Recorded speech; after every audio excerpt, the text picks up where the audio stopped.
Glory to God. I'll bring a young kid who will just hold your hearts together.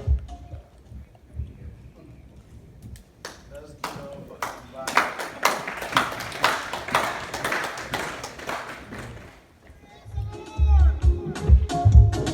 This is truly and the wonderful God with the church boy, son.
come and show us what he got. Music.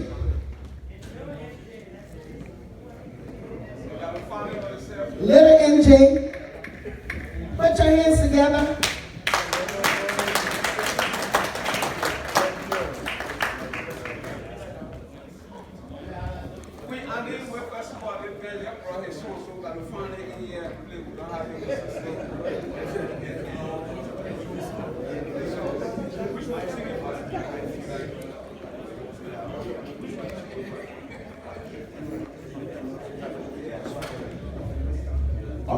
While they are doing that, let me just inform all of us that the program tonight is being broadcast live on KMTV in Monrovia.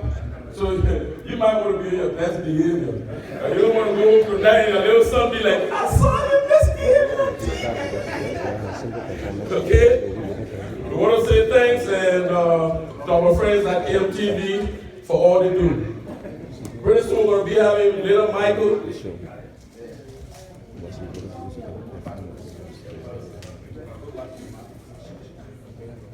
And I know a lot of us can't wait to see Julie getting her other outfit. I'm not used to seeing the restrained Julie and Lee.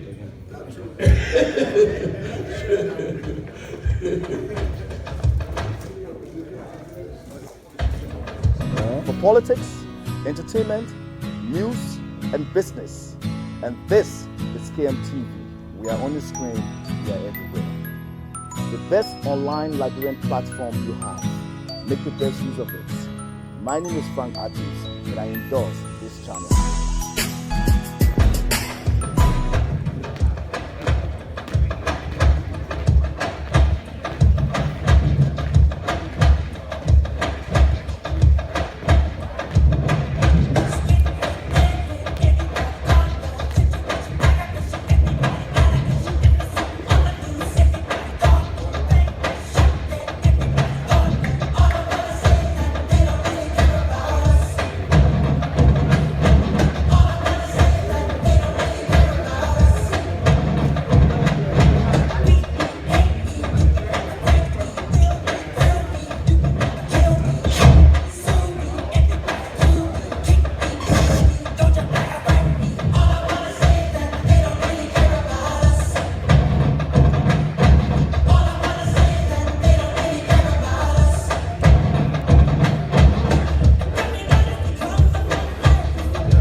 Ambassador to the U.S., Ambassador Carter, just arrived here.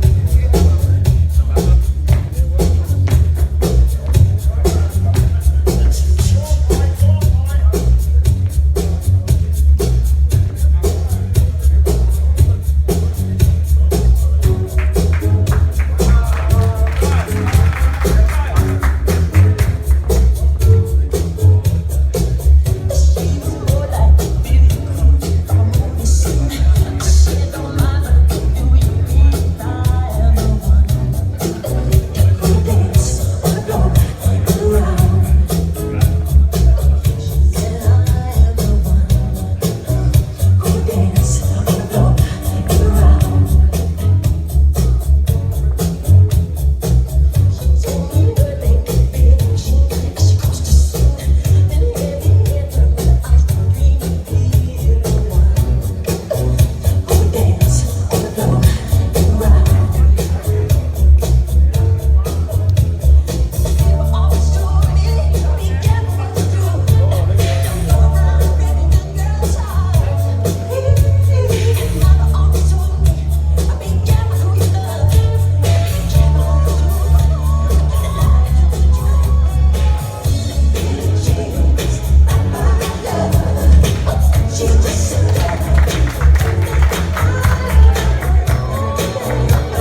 Show us more. On this for the drink competition.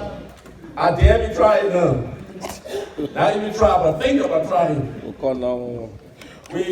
We also want to say thanks to our friends at Liberia Public Radio for carrying us, my friend and brother, Mazola Gizi Alfredas.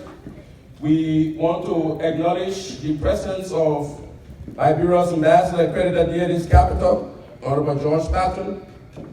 Mr. Ambassador, good to have you, sir.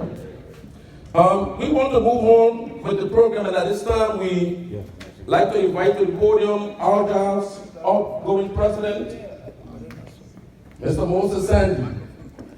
President, hard to see you go, but Ecclesiastes 3:3 says there's a time for everything. And it's time for you to go, brother.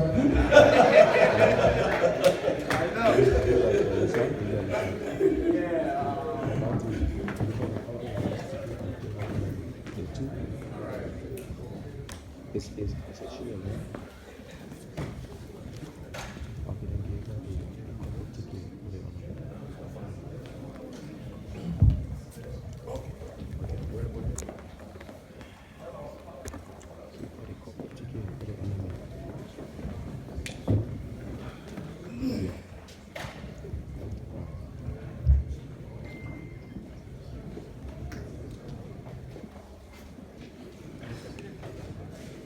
Ambassador George Patton Sr., Ambassador of the Republic of Liberia accredited to the U.S., Liberia Consul General in the state of Minnesota, Daxing George, I tried to learn the name. Mayor Mike Elliott of the city of Brooklyn Park, Brooklyn Center. So we have heads of various community organizations in the state of Minnesota. Mr. Joe Mason, ALJA incoming national president. The man took my job today. Mr. Jackson Seaton, ALJA Midwest chapter, East Coast chapter president. Mr. James Fasukoy, president of the ALJA Midwest chapter, the ALJA family. The notable Reverend Francis Tablet, head of one of the biggest Liberian churches here in the state of Minnesota. Distinguished ladies and gentlemen, it is an honor and a privilege to stand before you this evening to make my final statement as I paved the way for Mr. Mason, the incoming ALJA national president. What you see here today did not come by easily. It took tremendous challenges, work, commitment, all in the interest of Liberia. The struggle started 5 years ago. That was in 2014. It was in December of 2014, while sitting in the comfort of my home. And I had a thought that, look, ALJA, the Association of Liberian Journalists in the Americas, the idea for which Kwame Clement, Isaac Bounty, Gabriel Williams, and the rest of the guys, when they met in 1998 and gave birth to this organization, there were 3 cardinal reasons. Promote camaraderie amongst themselves, companionship, bring themselves together, work in unity, identify with one another in times of difficulties. 2, champion the cause of press freedom, with particular focus on Liberia. That is collaborating with the Press Union of Liberia, the Liberian government, in overturning repressive laws that stifles the work of the media in Liberia. And then champion and promote the principles of good governance and making sure that our country remains a peaceful and stable society, holding our political leaders accountable. So when I thought about it, I said, look, ALJA been there for 10 years. ALJA, like any Liberian creator organization, had its own challenges. In 2004, we had internal rift. The organization crumbled for 10 years. People who were good friends became enemies. And so while sitting at home, I thought about it. I said the principles, the ideas are good, and I will not let these ideas fall to the ground. I will let this organization. So I took the phone and called my friend and brother Jackson Seaton. I said, Seaton? He said, yes. I said, look, we have to revive ALJA. A comment was, when Moses this thing is difficult. You know where we came from. So we can do it. I talked to him, called Joe Mason, called Mr. Gadia Woosin, talked to them, talked to a couple of them, and we agreed with the idea of holding teleconferences, and we had a series of teleconferences. Then we resolved to meet in January. You know how it gets cold, right? In January on the East Coast. So in January of 2015, we have what we call the mini ALJA convention. That brought together more than 20 Liberian journalists. We put in place an interim leadership. And the guy said to me, look, you thought about this, you take it and run with it. I took it. In 6 months, I revived all of the basic structures that we needed as an organization. We registered the organization, revived the non-profit status, established bank accounts and all of that, laid the foundation, put in place the various committees, and the rest became history. In October of 2015, we had what we call the first post-crisis ALJA annual national convention. Since then, we have had 5 successive conventions.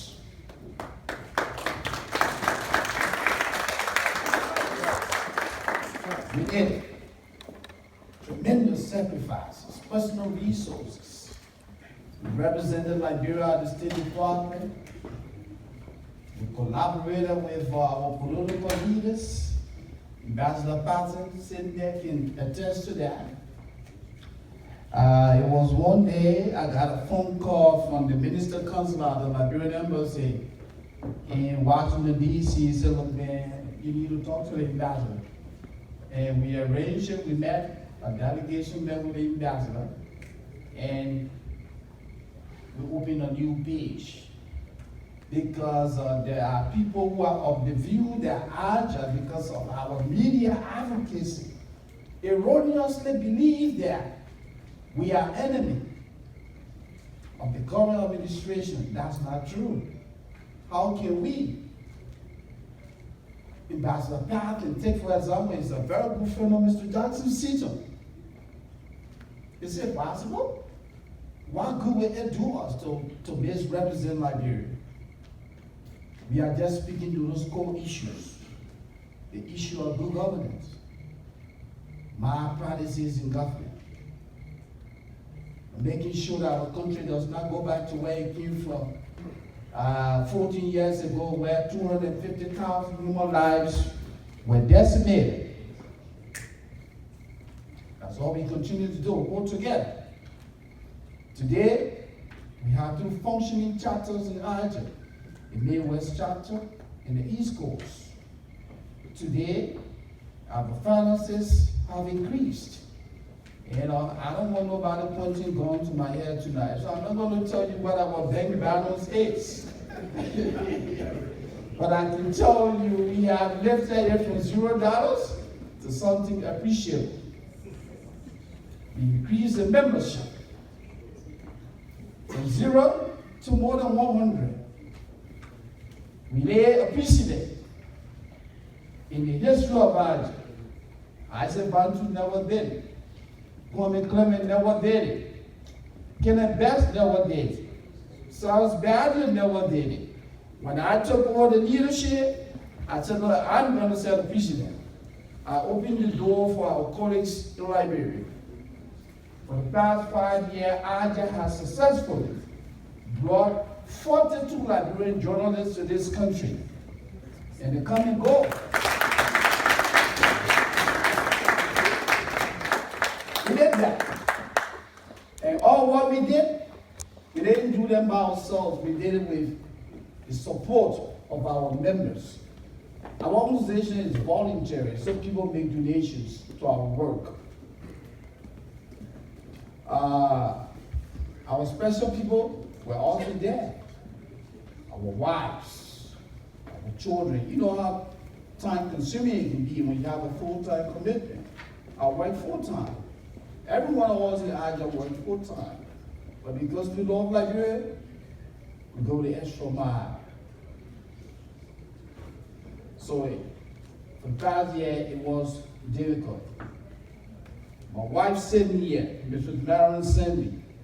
Brother, will you please stand up and go take the outgoing first lady.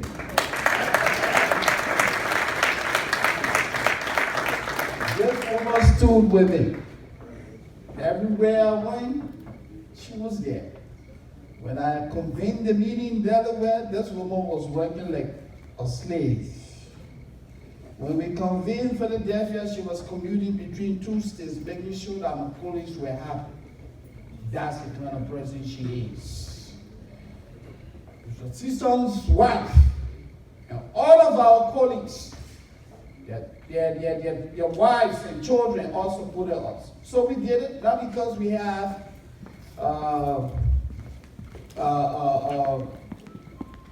privileges or more resources, but we did it because we love Liberia. Today, as I speak to you, we have elevated ALJA's status. And let me take a pause with our colleagues here in the Union of Liberian Associations in the Americas.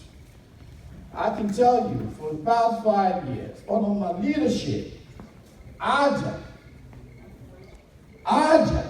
and ULA are no longer comparable. We are taking the place. We're not boasting. When we talk, politicians listen. We have made a difference. ULA is now things of the past. The records are there. We're not boasting, but that's the fact. And, you know, things of the past. Today it's ALJA. So, I just want to tell you that we were able to do it as a group. We collaborated with the press union and we continue to maintain that. Not to bore you with a lengthy speech, let me stop here and recognize some of the people who contributed to our work over the years. Mr. Mason, do you have the list? These are the certificates, right? Yes, yeah.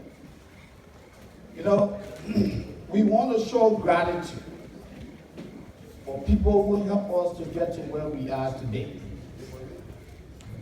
A lot of people work very hard, very, very hard.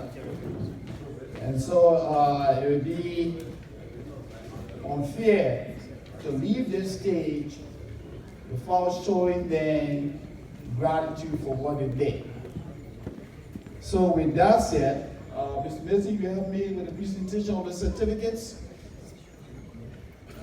I will call the name of the recipients, and Mr. Mason will do the presentation of the certificates. We have certificates of appreciation. Certificates of appreciation. So, yeah. So it is ready that in grateful recognition of your service and outstanding support to the Association of Liberian Journalists in the Americas, ALJA, we present Mistress Marian Sandy. Is Mr. Sandy here? Don't accuse me of conflict of interest now.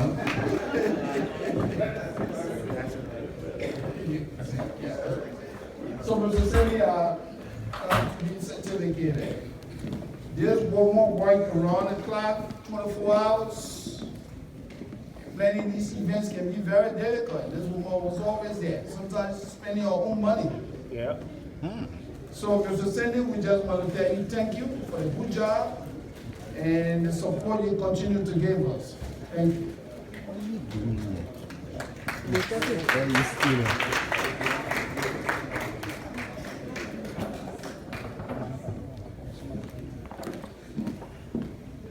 Another certificate of appreciation. And this time we would like to present this to a very notable Liberian journalist. When I was in grade school, the individual we're talking about was press secretary of the Republic of Liberia. He was press secretary to the late President Samuel Kayondo. So when it comes to media experience, he's far ahead of us. But yet, Mr. Kume is very humble, very respectful. Is Mr. Kume here? Yeah. Is Mr. Kume here? Yes. Where is he? Somebody get him, please.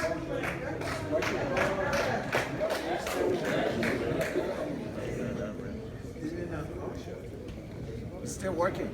Yeah. Very, very humble. Very supportive of everything we do. He contributes morally and financially. He's always the first. Yeah.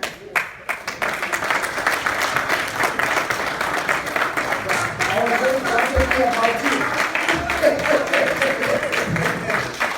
Yeah. But I want to say, distinguished ladies and gentlemen, a special ovation for Mr. Patrick Kume is a favor of ALJA. He comes with extensive years of media experience. He's a community leader. He's very supportive of everything we do. It's not only a moral support, he lends financial support as well. So Mr. Kume, on behalf of the ALJA National Administration, we want to present to you this certificate of appreciation for all what you have done for our organization.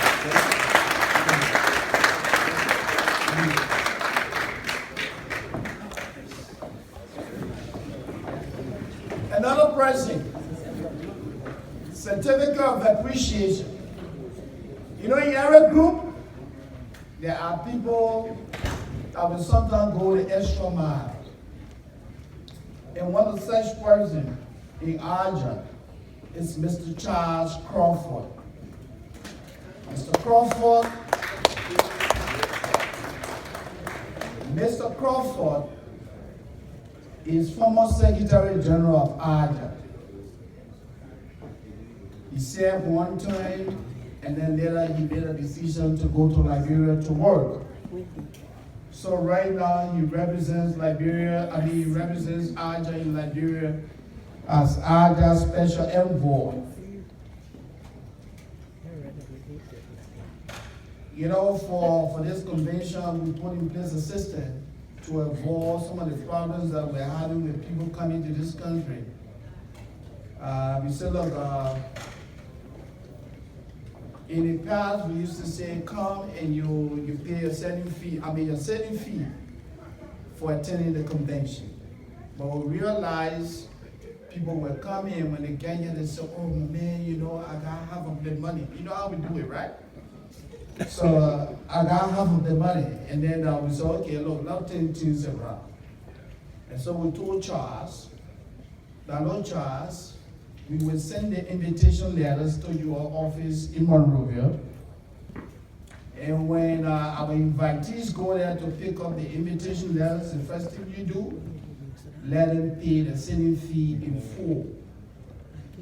Mr. Crawford raised, and let me be clear, because I know I'm lied. I don't want people accusing us of selling invitation letters. No. We were taking money for certain fees. And that covers the souvenirs, opportunity to attend this banquet, get stationery, something very low. But we just did not want the problem where people will come here and say, Mr. President, I can only pay $20. We want you to be responsible enough. So that's why we decided to institute that. And we raised more than $3,000 out of that. The instruction was, if the guys go to the U.S. Embassy and they are not successful in getting the visas, we refund them. Child left, he came to the States, and later he had to fly back to Liberia just to make sure that those who did not succeed, he was able to reimburse them. It tells you how committed this guy is. He flew for you. He spent more than $1,500 to go back to Liberia just to make sure what we wanted done was executed, and he did that successfully. Child has been very supportive. Unfortunately, Mr. Crawford is not here tonight. However, he designated another good friend of ours, Mr. Malcolm Joseph, a media advocate, always engaged in peace building. Is Mr. Joseph here? Could you please take delivery of Mr. Crawford's certificate?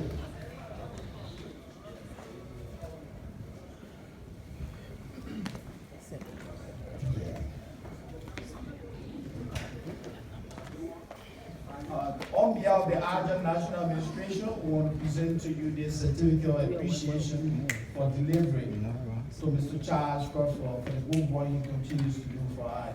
Thank you.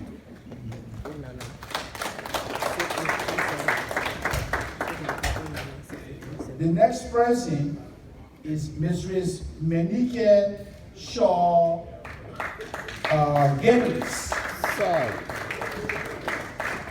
Menike, my first acquaintance with Menike was at LBS when I was editor-in-chief of the News and Public Affairs Department. So we have come a long way. Menike is very supportive of everything we do. As I speak to you right now, she's busy making sure that you guys are okay. So on behalf of the ALJA National Administration, is Mrs. Getting here? I know she's busy. Getting things done. Oh, okay. I said it right? Yeah. She's busy, making sure that you're okay. That's Menike. Yeah.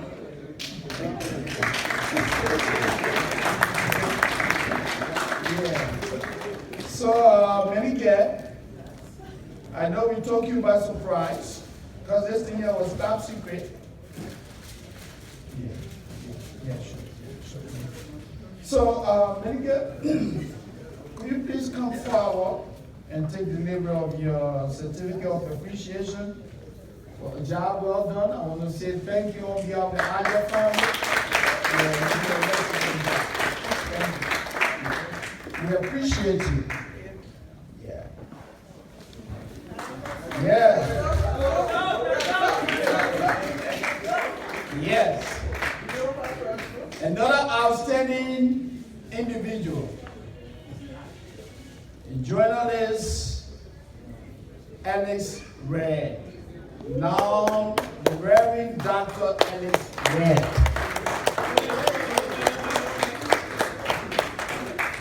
I know God told you by surprise, right? Yeah, but I just want to say on behalf of the ALJA National Administration that we appreciate you. It was one evening, I was home and Dad called. He said, Moses, I said, yeah, what can I do for ALJA financially? I said, but Dad, we are open for donation. And Dad said, okay, look, I will make a deposit of $500 into ALJA's account as a personal donation drive. Wow. Yeah. Besides that, he has done so many things to make ALJA what it is today. So I want to say that thank you for all the support over the years. We appreciate you. Yeah. Thank you, yeah. Yes, another certificate of appreciation. This time it goes out to Mr. Issa Mansouri. Issa is a Sierra Leonean, but he works very well with our colleagues here in ALJA. He was very instrumental in making sure that most of the training programs that were executed in this area in the name of ALJA went well. Is Issa here? Issa Mansouri, journalist Issa Mansouri. He's the editor of the African paper, an online media outlet. You told me you were here. Okay, but just a representative here of the paper, Mr. James Fasukwe. James, will you please take delivery of this certificate and say, on behalf of the ALJA National Administration and outgoing President Emeritus, I want to say thank you to Issa for a great job. Thank you, sir. Thank you very much.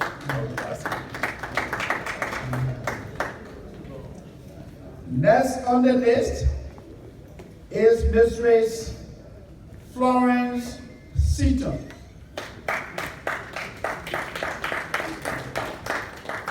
Mistress Seaton compliments the effort of her husband, Mr. Jackson Seaton, the president of the local chapter, in making sure that what we want as an organization is accomplished. For the past 5 years, Mr. Seaton, Mr. Seaton worked with us very hard in elevating ALJA. So, but now I want to say thank you for all the support, moral and financial. We appreciate you. We appreciate your family. And I want to say thank you for being there for us. Glasses. So with that said, I'd like to present to you this certificate.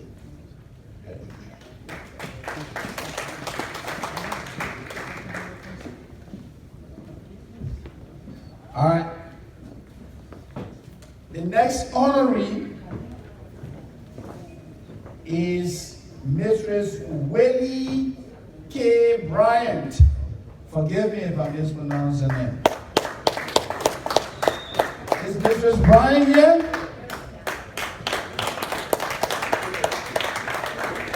Yeah.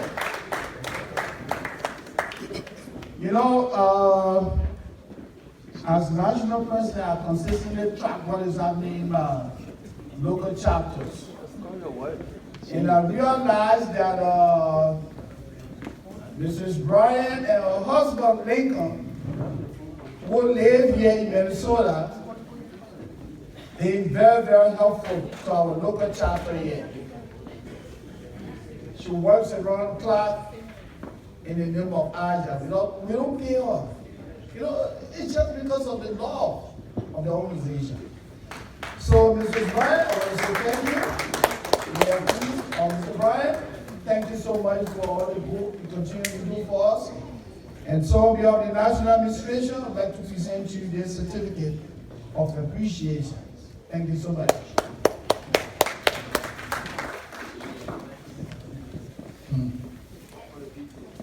Yeah, and this time we will be going to Paris, France. We will be inviting somebody from Paris, France, a Liberian journalist, an official of the Liberian government. And this guy has supported our work openly for the past 5 years. He comes to ALJA convention at his own expense on a consistent basis. We have come a long way. And that person is no other than our friend and brother, career broadcast journalist, Mr. ALJA.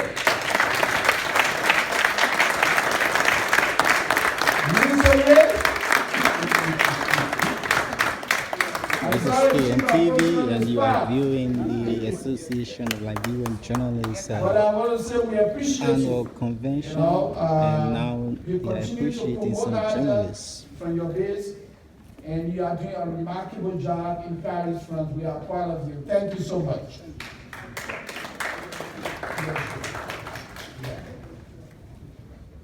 Good. And lastly, but not the least, this time we'll be going to the People's Republic of China. Ni hao. Ni hao. Beijing, China. You know the distance, right? From here to China, if you fly, it's a very long distance. Another media guru is also assigned at the Liberian Embassy in Beijing, China. Mr. J. Wesley Washington also comes to the United States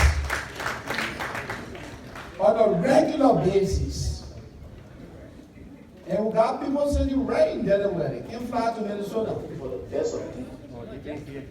No, but J. West spent thousands of dollars to come. Because why? He believes in what we do. So, Mr. Wesley, on behalf of the ALJA family, the National Administration, we want to say we appreciate you for all your support and all the good things you continue to do for us in our country as a whole. Thank you.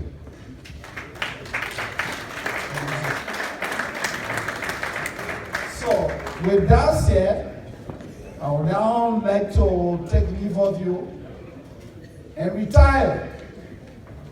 And you know, but I'm not going to oblivion. I will retire, I will support Mr. Benson.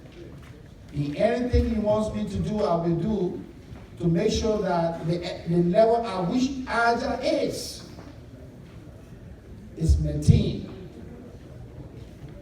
Thank you. He's Moses Sandy, outgoing president of ALJA.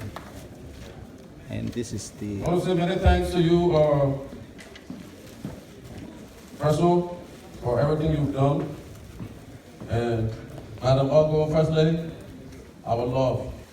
Thanks for all you did. At this time, I'd like to invite the Reverend Swat Dede.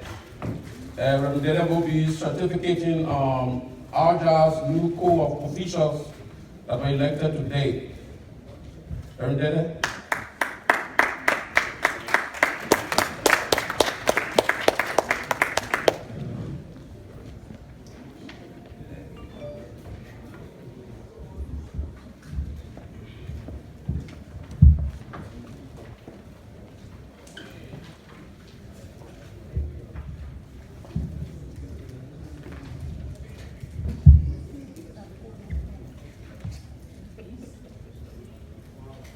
Good evening.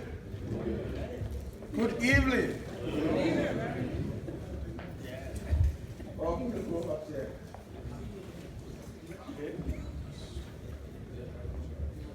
Don't take too long. Don't mind all these plenty papers in my hand here. So don't be fretting about that.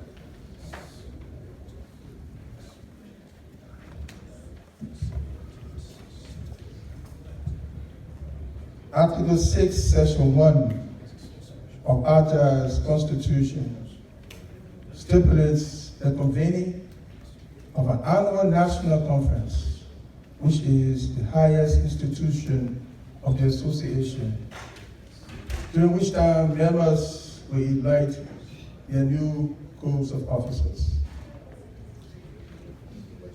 Article 9, Section 3 empowers the election committee to formulate and submit election guidelines and timetable to the executive leadership and the board for approval before elections.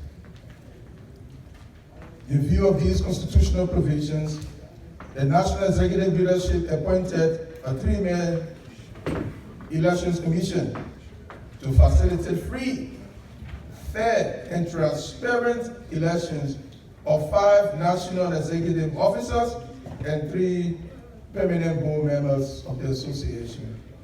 And that should happen at the national conference or convention of the association. That's why we assembled here over the weekend to follow the Constitution to have elections. Today we successfully held the elections and 5 officers were elected. Part of our functions is to certificate those who were elected to the new offices. So before I do that, I'd like to call my fellow commissioners, Reverend Dr. Ellis Brett and Commissioner Kariatu Ohiri.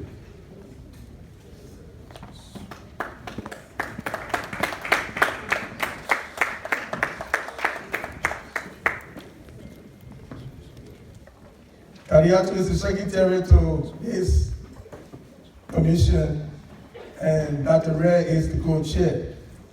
So I have in my hand the certificates of certification of the elections held today. I will ask the secretary to read this one, and then proceed with the reading of others.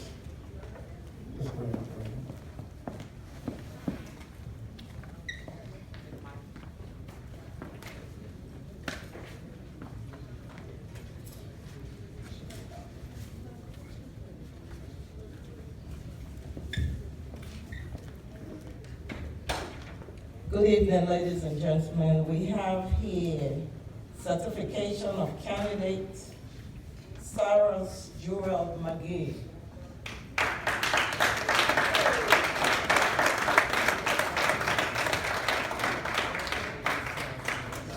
As winner of the position of National Assistant Secretary General of the Association of Liberian Journalists in the America, ALJA, at elections held at ALJA's National Convention, Minnesota, October 5th, 2019. Presented by ALJA's Elections Commission, and this certificate is signed by Reverend Swabede on my right-hand side, Dr. Alex Red, the co-chair on my left, and your humble secretary signed this certificate.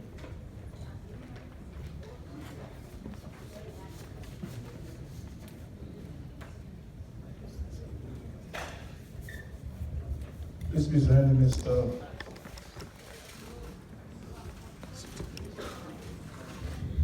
McGee.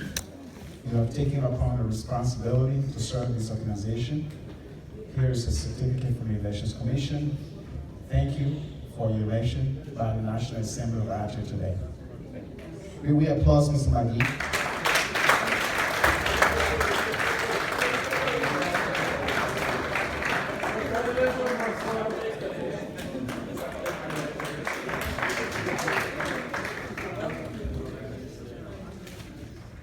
Okay, we're moving on.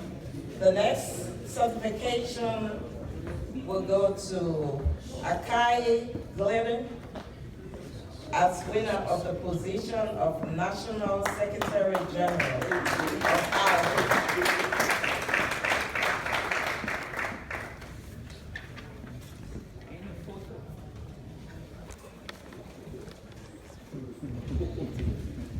Our Secretary General, you serve this organization. You came here as acting secretary. You performed. You show us your ability, your skills, and of course the national body or the assembly elected you unanimously today. And I know your family and everyone here is proud of you. We are proud of you.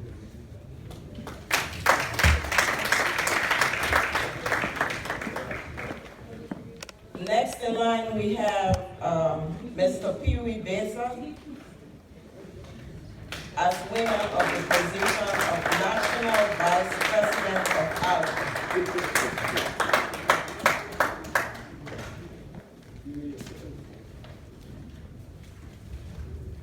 Mr. Pee Wee Besa, he represents the Delaware chapter, and he has been very astucious in everything. A man who has worked hard along with Mr. Jackson Seaton, the president of that Valley chapter. And we are glad to present this certificate to you today, Mr. Besa, for your electoral victory today. We are proud of you. We know you have a lot of energy, and we know very well that you're a man who works hard, and we know that you will do better for ALJA. Thank you.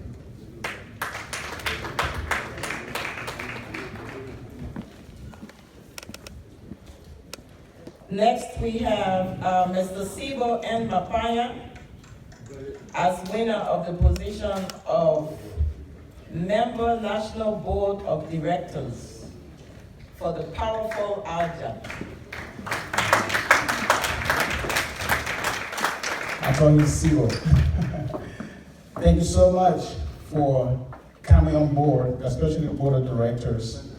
We know the experience you bring. We know the character you bring. We know that you're a man of perseverance, and we know that you will do well serving as a member on the board.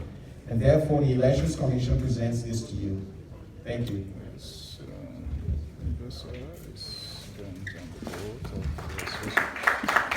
Another round of applause, please.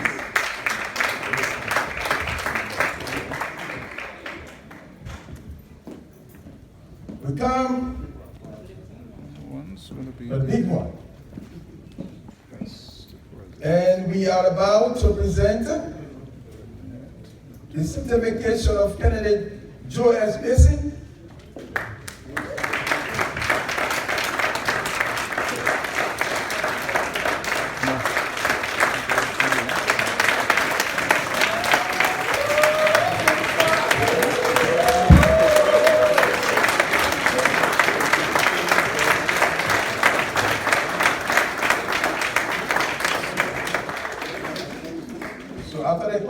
I can continue there.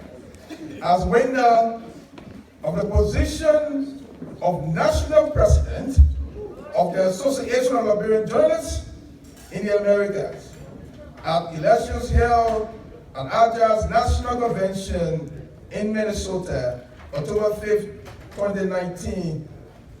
Of course, you all know who's going to sign it. So I have the honor to now present this certification to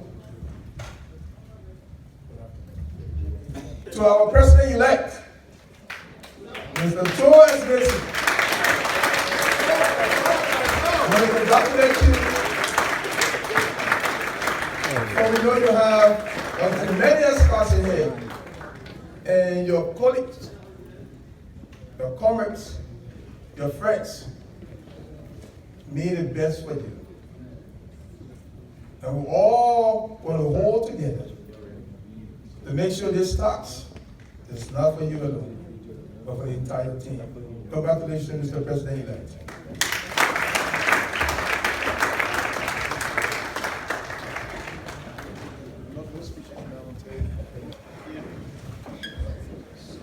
Yes. Before I take my seat, I'd like to read this for you quickly. And this is just a message to all of us out there. This is a very short story. It is entitled, That's Not My Job. This is a story about 4 people named everybody, somebody, anybody, and nobody. There was an important job to do. Hallelujah! And everybody was sure that somebody would do it. Anybody could have done it. Give me a new day. But nobody realized that everybody would have. Give me a new day. I done one yesterday. What I want is a new day.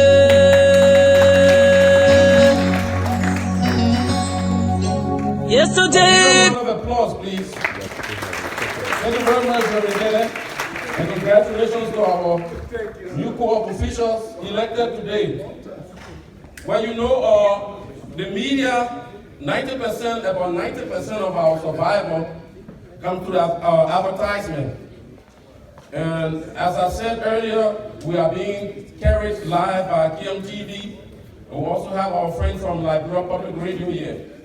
So at this time, we'd like to take a break and want to honor some obligations. So I ask everybody to just focus on these hanging screens on the wall. And Sarah,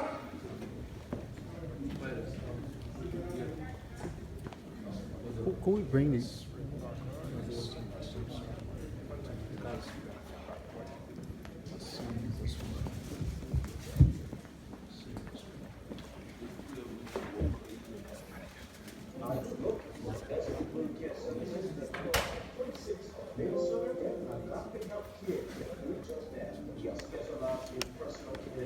Private duty nursing services, homemaking services, independent community living skills, regular crisis, respite services, and employment services, among others. Our professional healthcare providers are ready to serve you with compassionate, agape love care 24/7.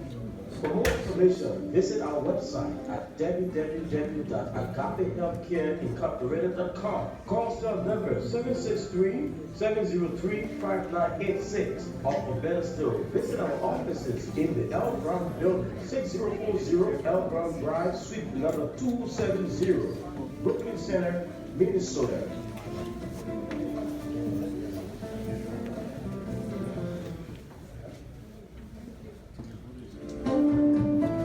Are you traveling and looking for the best of deals in air tickets?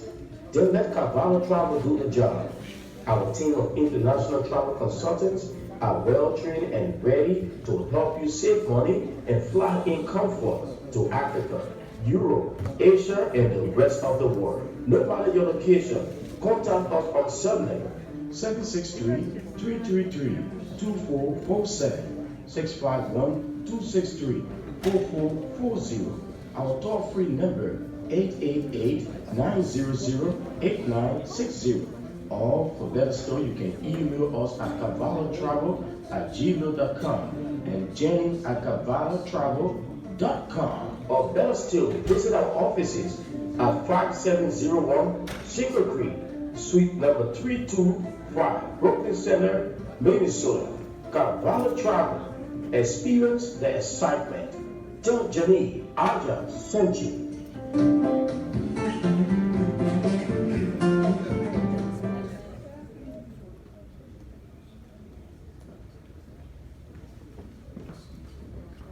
Okay. There is it. When I was broadcasting, one thing you didn't want was somebody coming to the radio station and say I didn't hear my ad. You didn't want that. Yeah, you really didn't want that.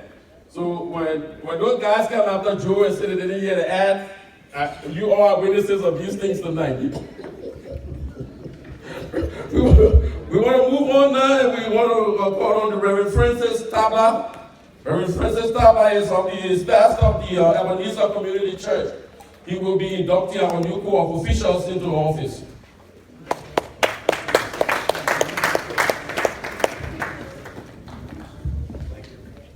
Thank ask that the officers kindly come up here to be installed.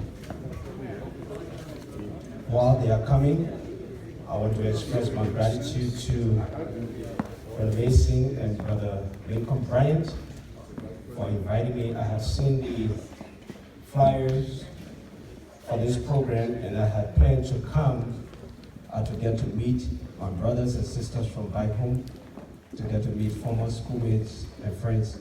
The outgoing president is my classmate from the Booker Washington Institute, and Joe Mason is my friend and brother, and so it's just a delight to be here. With all protocol observed, I would like to now install the newly elected officers. So you may raise your right hand.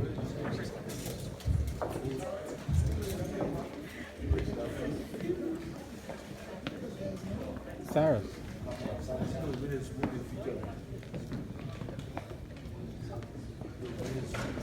Go ahead, stop that. You may raise your right hand and repeat after me. Reverend? Yes, I did turn like this. Yeah, just like that. Yeah. I do solemnly swear that I will uphold the bylaws and Constitution governing the affairs of the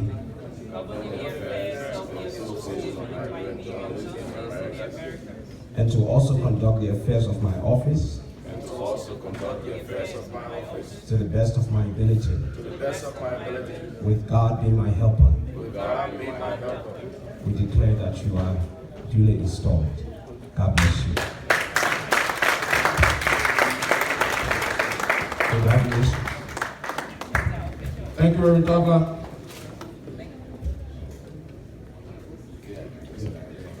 So let me just say real quickly. Okay. Let me just say real quickly. The 5 tables up here, ALJA members, you hear what I say? The 5 tables up here for our patrons. I say when I sit down, but I say when they come, they will sit down. So we can do it the easy way and for ourselves, or we can do it the hard way when they come. At this time, I'd like to call on President Joe Mason, who will be inducting into office newly elected officials of the Delta Valley chapter. Thank you so much. Thank you. Thank you. Thank you. Thank you. Good evening, everyone. I will not call upon the newly elected officers of the Delaware Valley chapter of the Association of Liberian Journalists in the Americas to come forward and be installed.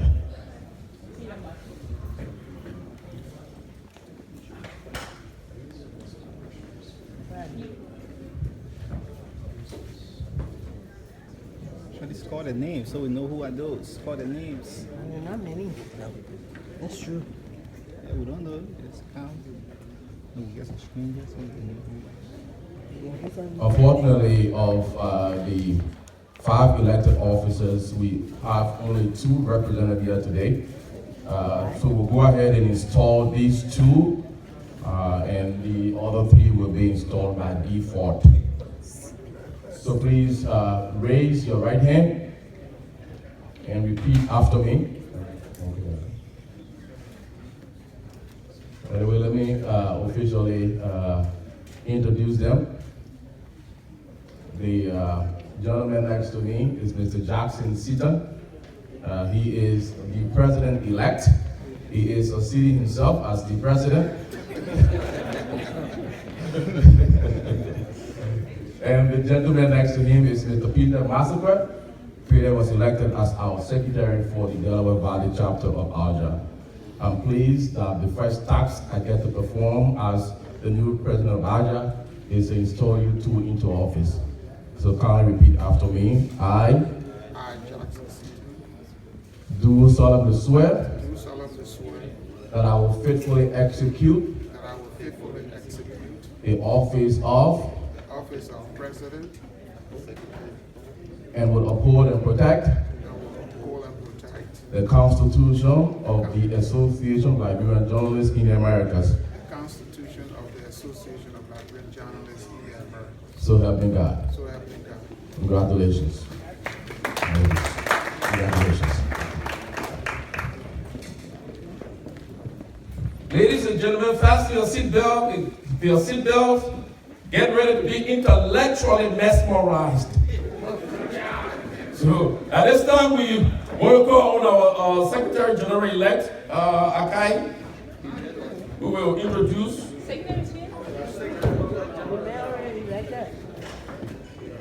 Our guest speaker. Leave me the photo.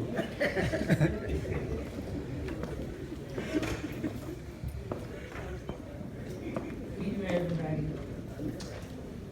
Members of the high table, distinguished guests, special invitees. This movement I've been charged with the responsibility to introduce the guest speaker for this occasion. Our guest speaker hails from Gladiator Zakwe Muscle and Clan and Yamir Muscle Clan Statutory District in Nema County, Liberia, West Africa. He was born on August 6, 1956, onto the union of the late teacher Wilfred K. Gonglo and Vonnie Elizabeth Gonglo. He graduated from the University of Liberia in 1981 with a BSc in economics. He is a member of the class of 1987 of the Louis Arthur Graham School of Law at the University of Liberia. Our guest speaker was the first Liberian to obtain a certificate in human rights advocacy from Columbia University in the city of New York, United States of America in 1990. In 2004 and 2005, he was a fellow at Harvard University.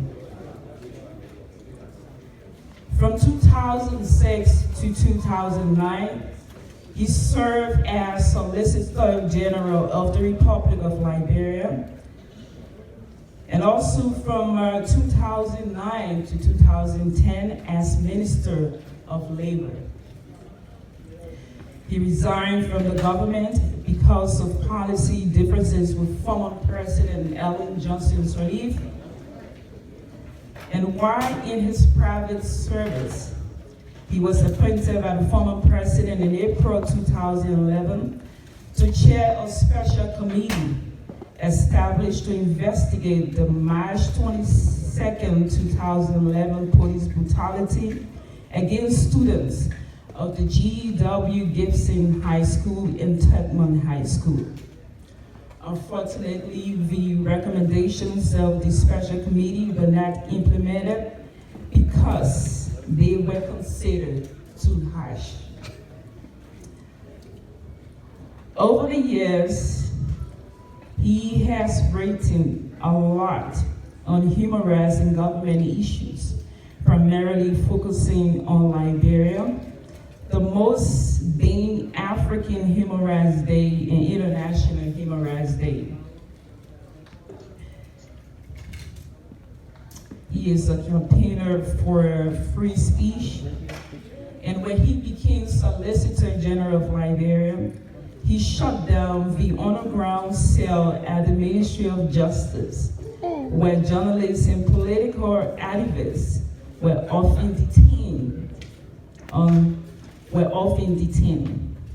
On his first day in office in 2009, he submitted to former President Ellen Johnson Sirleaf a draft bill for the repeal of sedition, criminal malevolence, and criminal libel against the president, the three laws that had curtailed free speech for decades in Liberia. In terms of international experience, our guest speaker was a member of the United Nations Observer Mission in South Africa in 1994. And in 2005, he served as an editorial consultant for the Carter Center in Ethiopia. Our dynamic guest speaker is an international human rights award winner with awards from Human Rights Watch based in New York, USA, and a Philip Render Institute based in Washington, D.C. He is also a notable author, and over the years, he has published the following. In 2005, he wrote on the impunity is threat to freedom, a piece of article with General Romeo Dalian, former commander of the UN peacekeeping troops in Rwanda. Also, in 1998, he published a booklet that the Media Foundation for West Africa and Liberia, and this publication highlighted the campaign for decriminalizing free speech in West Africa.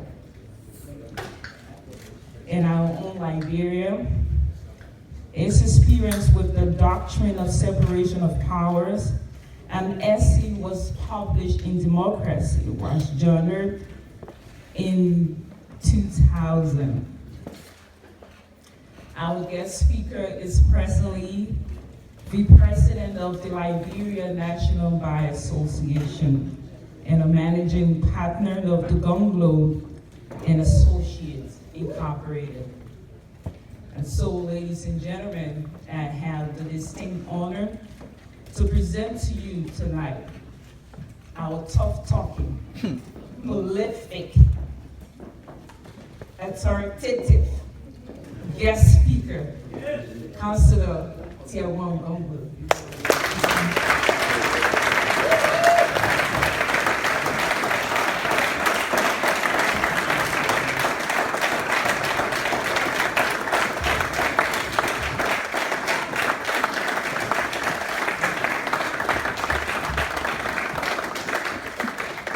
These are your seats.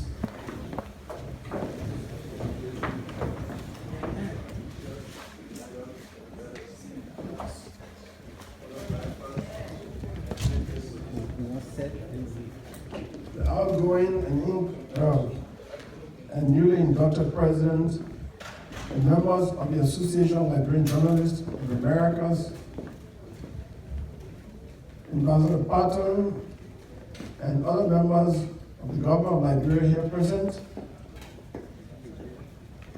Sylvia Elliott, and other members of the United States government here present,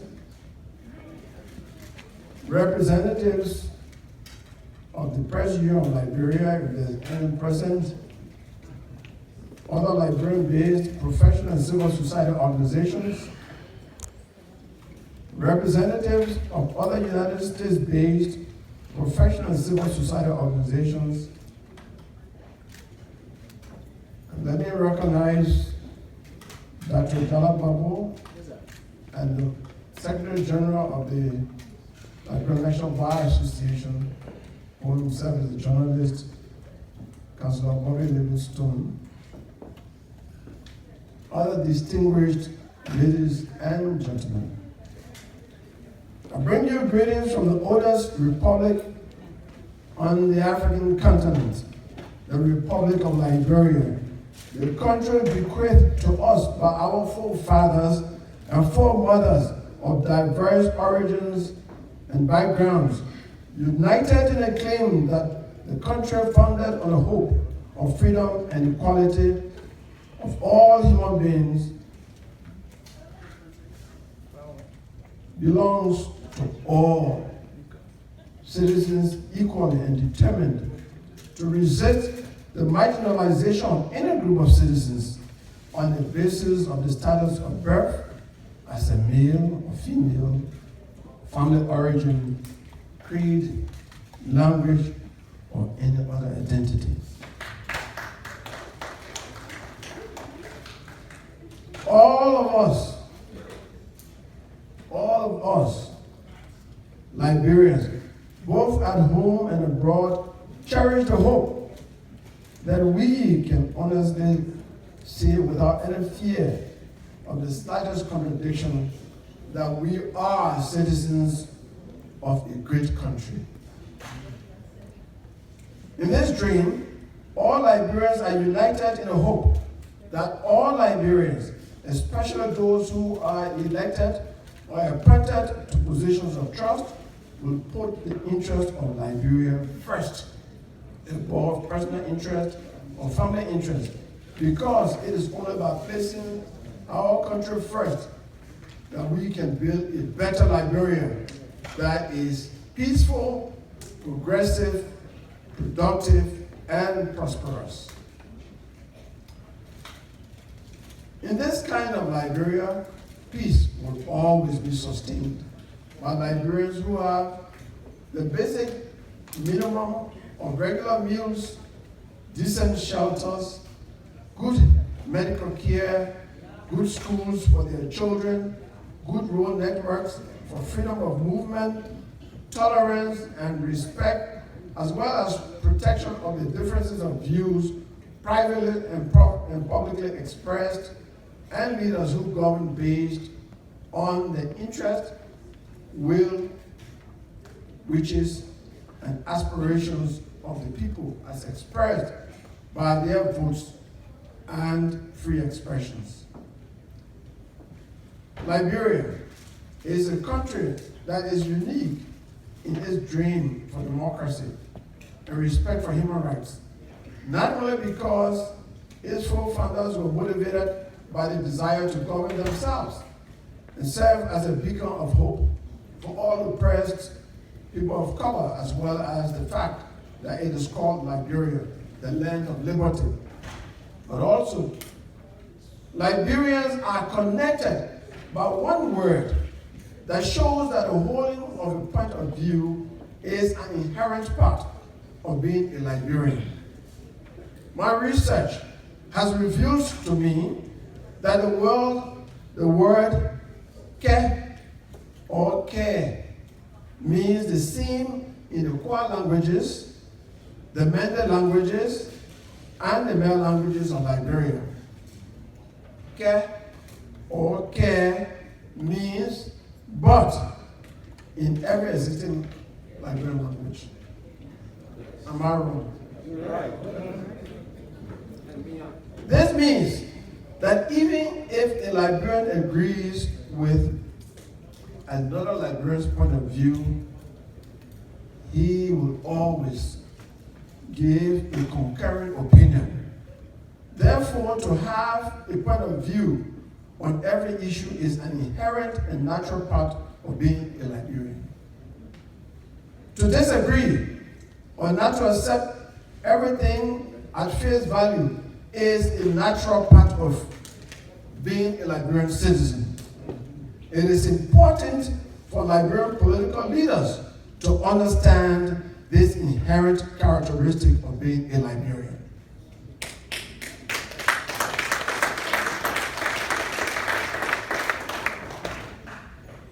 I also bring you greetings from the Liberian National Bar Association, the oldest bar association on the African continent and the oldest professional organization in Liberia, having been established in 1907. The LNBA is in solidarity with the Liberian people in their collective dreams and aspirations to make Liberia a better country. The LNBA also considers its role in the realization of the Liberian dream to be playing a leading role in promoting adherence to the rule of law and respect for the human rights of all Liberians. The LNBA is aware that lawyers cannot perform in chaos. Therefore, lawyers know that they must do everything professionally to sustain the peace through the promotion of adherence to the rule of law. The journalists of Liberia over the years have played a meaningful role in the general effort to attain, maintain, and sustain peace and democracy in Liberia. By their investigative reporting, they have over the years exposed the ills of society, largely committed by Liberians in positions of trust. During the military rule and the civil conflict, Liberian journalists were investigating and reporting on the excesses of military and political leaders as well as warlords. For their commitment to investigating and reporting the truth, many of them were arrested, tortured, and some were even killed. For those journalists who paid the ultimate price, I ask all in the audience to stand in one moment of silence to their memory.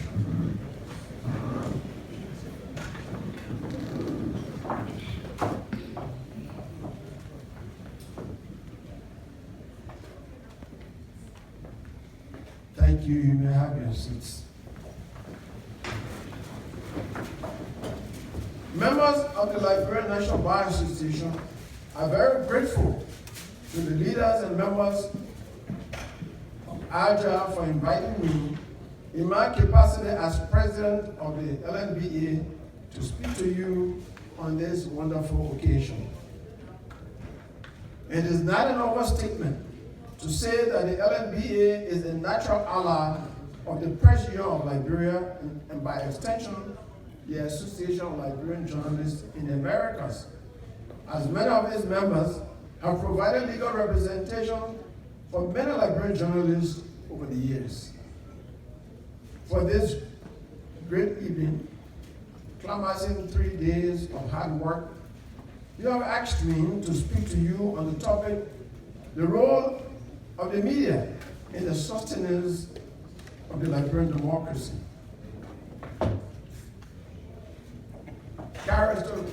As is characteristic of lawyers, in order to deal with this topic with some degree of clarity, I must first begin by raising the issue whether or not the Liberian media has a role to play in the sustenance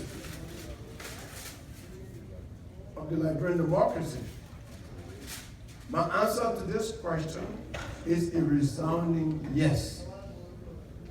The question that follows this answer is, what is or should be the role of the Liberian media in the sustenance of democracy in Liberia? My short answer is to report the truth and to place the interest of Liberia first in the performance of their duties in information gathering, analysis, and dissemination, even if bullet is placed to their breasts. These are my brief, honest answers to the questions embedded in the topic I was asked to speak on tonight. However, because I believe that brevity will not do justice to the topic, I will say a little bit more on the topic. In order to get the truth of any issue that the media reports on, it must first say to the public what happened, where it happened, when it happened, who did it, or is suspected of doing it, why it happened, what were the circumstances surrounding what happened, what law, rule, regulation, ordinance, or custom was broken, and whether what happened has ever occurred in Liberia. If yes, then when did it happen, and what was done to deal with what happened? If no, then find out whether what happened has occurred in another country. And if yes, then find out and report on how it was dealt with and what happened in that country following the manner in which what happened was dealt with. Having gathered the foregoing information, the next steps should be to inquire from experts in a specific field regarding what happened, such as former and current civil servants, government officials, lawyers, journalists, researchers in the field, professors or religious or traditional leaders, if what happened has some religious or cultural dimensions or implications. It appears that what I have given the media tonight is a long shopping list. Liberian history has also shown that the process of obtaining the truth and reporting the truth can be difficult and sometimes life-threatening. But these difficulties and risks should not be and cannot be a justification for reporting to the public what is not true.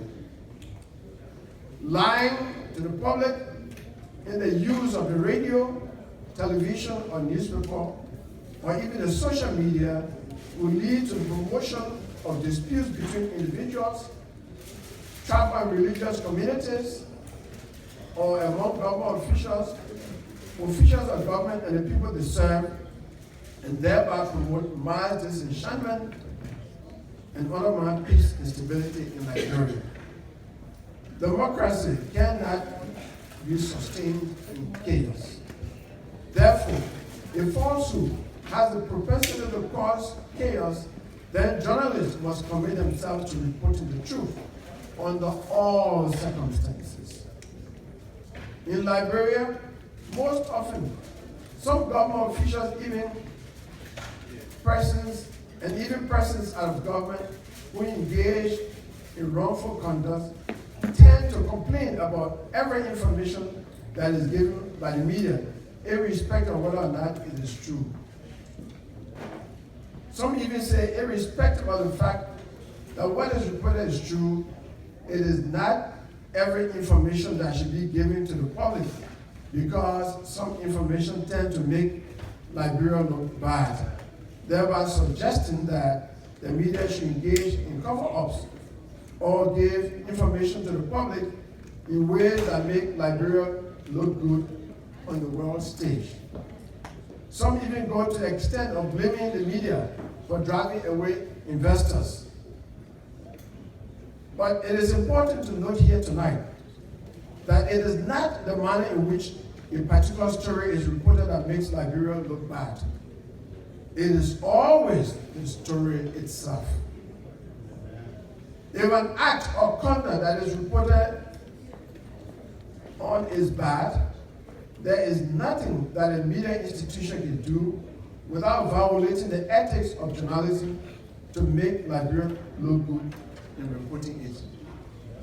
The blame for stories that make Liberia look bad must always be squarely placed on the perpetrators of the bad acts and conducts that are reported on, and not the media.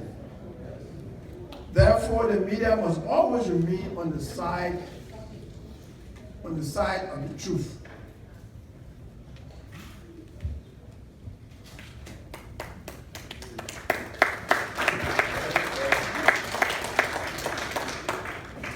Because it is only in reporting the truth that the media can truly sustain peace and democracy in Liberia.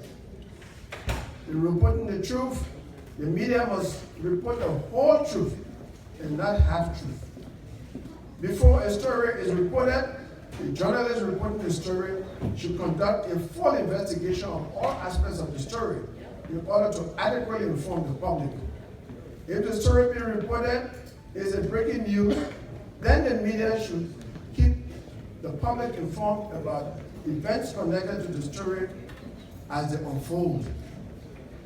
The obligation to report the truth, especially about the actions of government officials, is the fulfillment of the right of the people to know about their government and its functionaries as provided under Article 15C of the Constitution of Liberia. This article provides, amongst other things, so, there shall be no limitation on the public right to be informed about the government and its functionaries, unquote. In other words, the people have a right to know about their government and its functionaries, and the media has an obligation to inform the people about the truth of what their government and its functionaries do. The Liberian media now has no excuse for not reporting the truth about the government and its functionaries, because the laws that criminalize free speech in Liberia have been repealed. Last year, President George Weah spearheaded the repeal of sedition, criminal malevolence, and criminal libel against the president. These were the laws that made it difficult over the years for Liberians to speak and write freely about their government and its functionaries. These laws do not exist anymore. Sometimes when I hear threats by officials of government about criminal actions for comments in the media about government that they don't like, I wonder whether they know that there is no law anymore in Liberia that criminalizes speech. Just to digress a little bit, I think 2 days ago, you followed the demonstrations in Monrovia by women. And it was because a young lady called Justina Taylor, whom the bar visited at the Catholic Hospital, had said some things about the president and other officials of government, and she had overnight been abducted and raped by 3 men, some of whom, according to her, she believed to come from government sources. Part of a spinal cord was broken in the act. I know this because she told us, me and the vice president of the bar would visit her,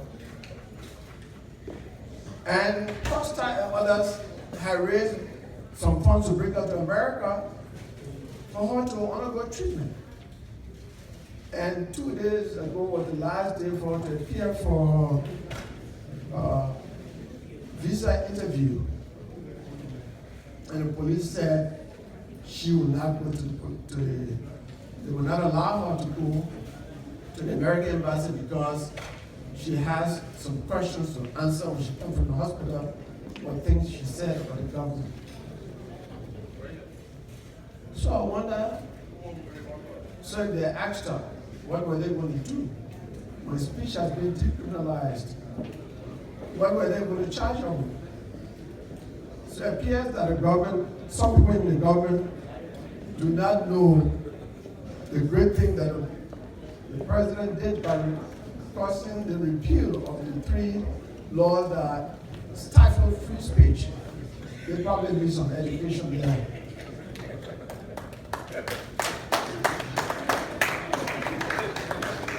Another law that has created an enabling atmosphere for the media to report the truth is the Freedom of Information Act. This law places an obligation on those in the public service, in the private sector who possess information that are of public interest to disclose them when requested to do so by journalists and others engaged in advocacy, research, and reporting, except for information regarding national security, diplomacy, and trade secrets. Given that the media no more has any legal constraint in reporting the truth, journalists should exert all efforts to get to the bottom of every story and not to rush to report a story without conducting full investigation. The harm that may be done by not reporting a full story is greater in my view than the harm that may be done by any delay in reporting the story. The obligation to report the truth is not restricted to private media, but also the government media. Government media entities should resist all temptations to give false information to the public, because such conduct undermines the integrity of the government media and the credibility of any information that emanates from government sources.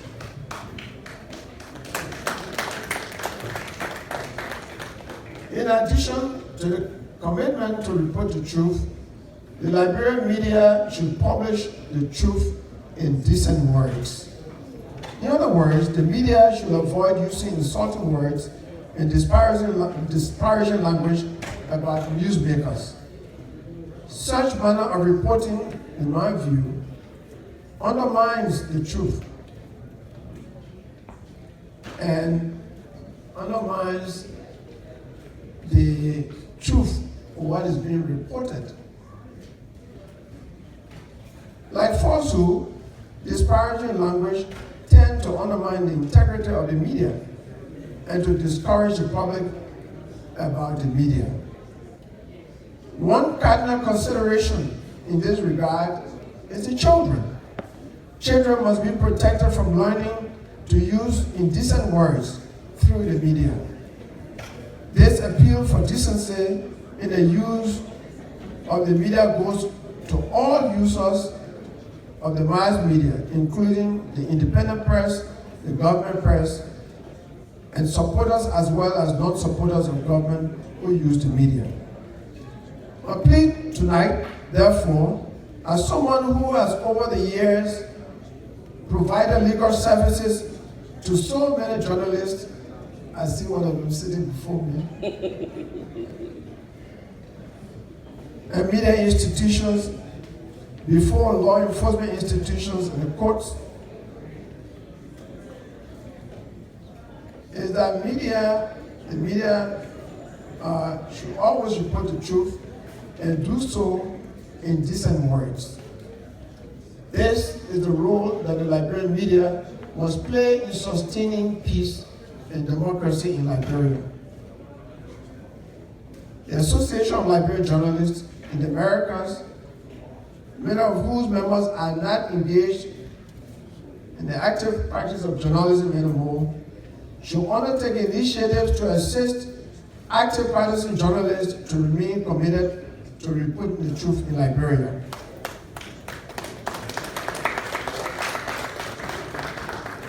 I suggest that ALJA engage in raising funds to support active partisan journalists and the media institutions they work with in Liberia.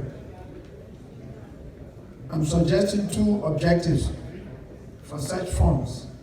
One, ALJA should be ready to support the legal defense of journalists and media institutions whenever they get into trouble for performing their duties.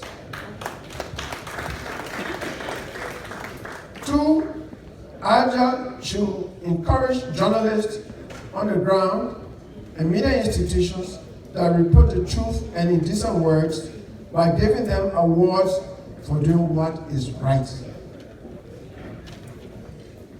The Liberian National Bar Association, under our administration, will remain a committed partner of the Press Union of Liberia and all actors in the media, including the Association of Liberian Journalists in the Americas and users of the social media in the collective struggle of the Liberian people for sustaining peace and democracy in Liberia.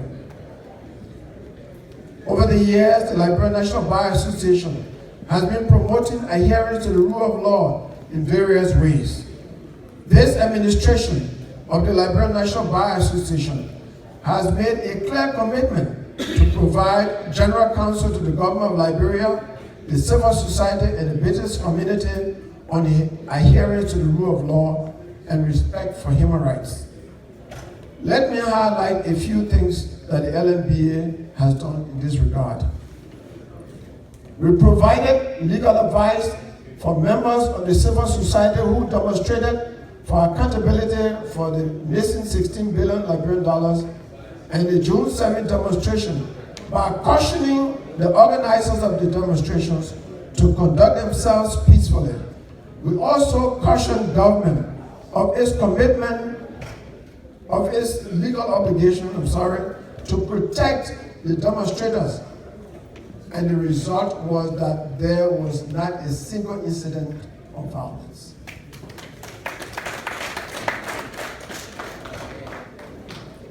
Early this year, the Liberian National Bar Association, at its 2019 assembly held in Kakata, Margibi County, unanimously voted to support the full implementation of the recommendations of the Truth and Reconciliation Commission, including the establishment of the Extraordinary Tribunal for War and Economic Crimes.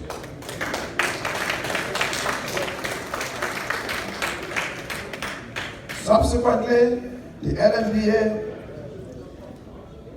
produced a draft bill for the establishment of the tribunal through a special committee of 5 lawyers, chaired by Councillor Dr. Jala Babu, an eminent Liberian jurist. Please stand up.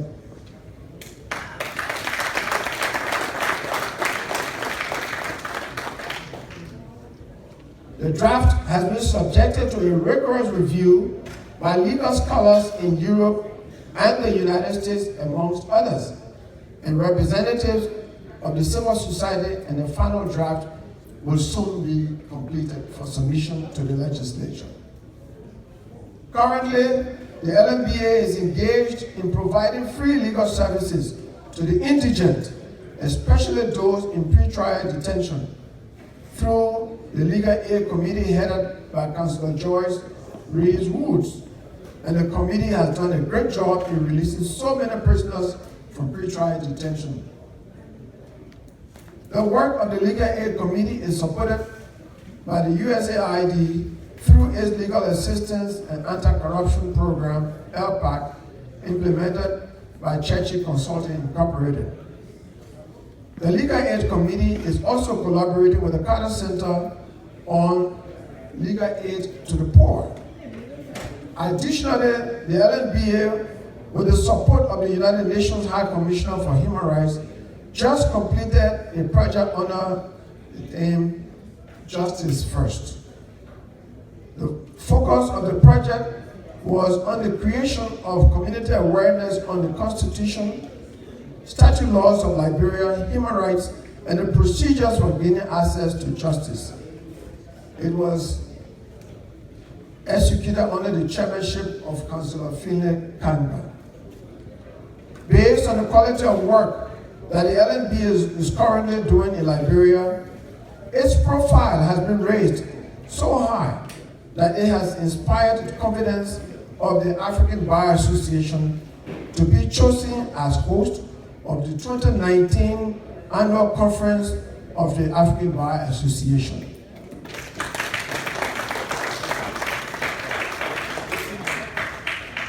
The request of the African National Bar Association to the LNBA to host a conference was made when the AFBAR annual conference could not be held in Cairo, Egypt, due to the difficulties experienced by delegates in obtaining visas to enter Egypt.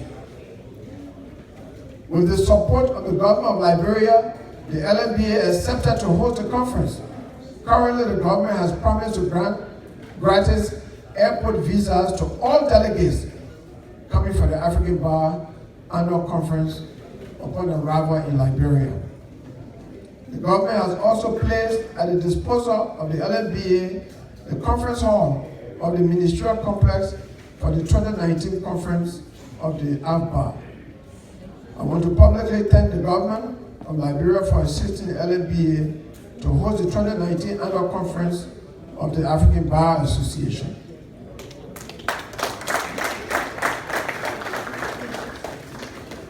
This is the first time since the establishment of the Liberian National Bar Association in 1907 that it will be hosting such a major international conference of lawyers from Africa and other parts of the world. I want to publicly thank the chairman of the local organizing committee of the conference, Councillor J. Bima Lassana, and members of his committee for the great work that they are doing for the success of this historic conference. Once again, ladies and gentlemen, I want to appeal to the Liberian media to remain committed to the truth in the performance of its duties. With the media's uncompromising commitment to reporting the truth under all circumstances, and the Liberian National Bar Association's commitment to protecting and promoting respect for the rule of law and human rights in Liberia, peace and democracy will be sustained in Liberia, and Liberia will experience progress and prosperity for all Liberians. I thank you.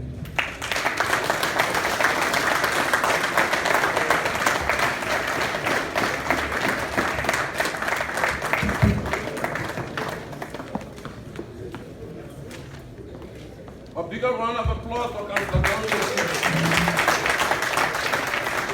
Yeah, that's my big brother and friend. He did a lot to help me as a young guy growing up in radio, help to educate me and keep me on track. Y'all know I need microphone to talk. Yesterday I did not need microphone. But anyway, we want to move on. I want to say thank you, Councillor Banquet, once again. We do have one more obligation to honor from our sponsor. So, Sarah.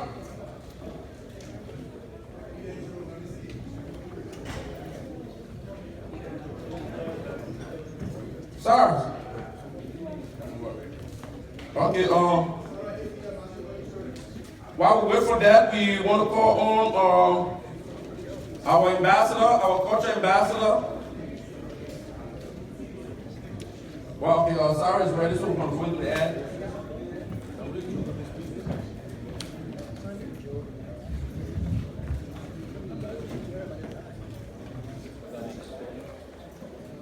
Oh, yes.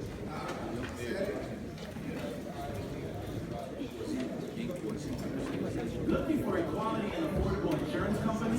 Then look no further. Here, Mexico Insurance, located in central New Jersey, is one of the best around. Here, Mexico Insurance specializes in homeowner insurance, auto insurance, life insurance, business insurance, and many more.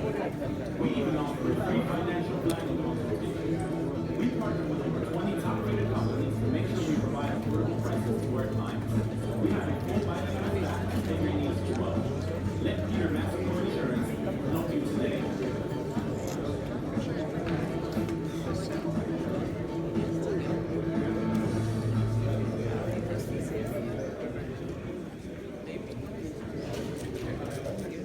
Thank you very much.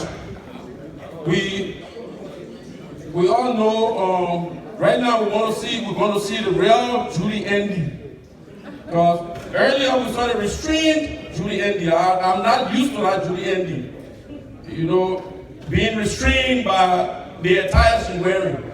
So now we're going to see the Julie Andy we all know. So ladies and gentlemen, put your hands together. Let's make welcome Liberia's culture ambassador and the Queen, Julie Andy.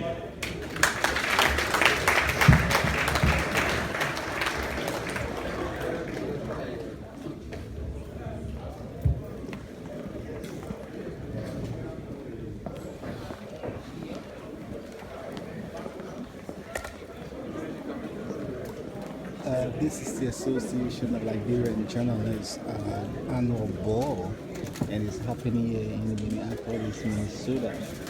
And in a moment, Julie Andy will come and perform for us. Julie will come out shortly, so we want to go ahead. Dinner is served.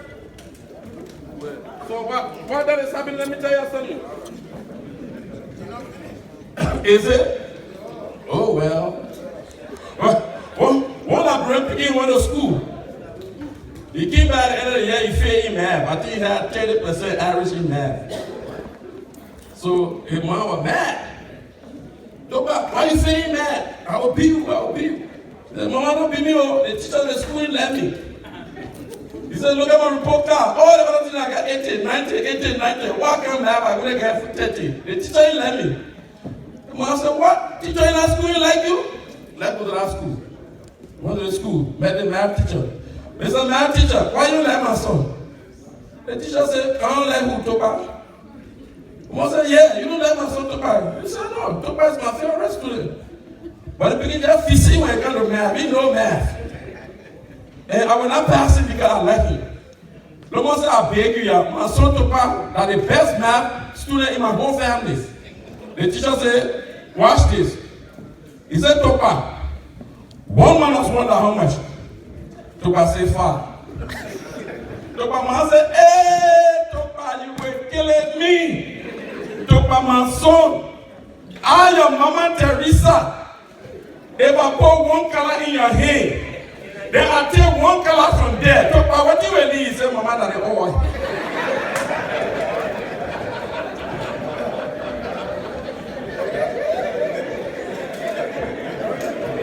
One man of one at all. At this time, let's make welcome for our culture ambassador, Judy Andy.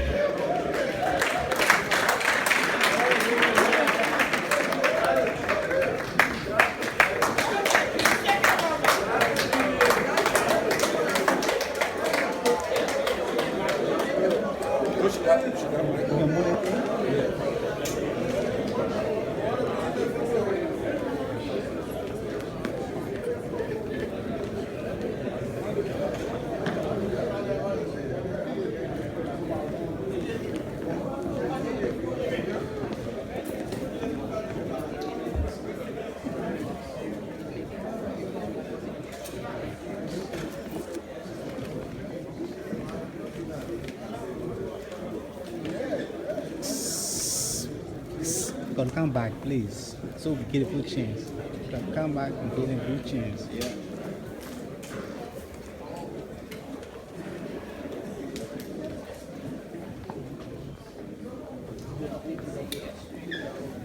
Come back. Yeah, we gotta come back, get in watching. If we won't watch shots. Yeah, I will move. I just want to set my camera.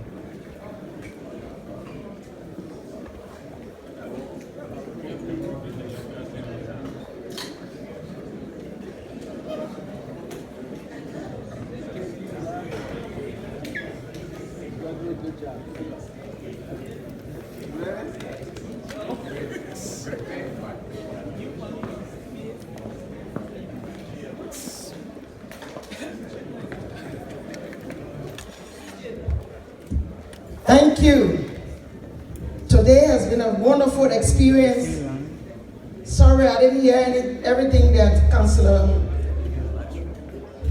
Gonglo said, but I know that I would never be disappointed.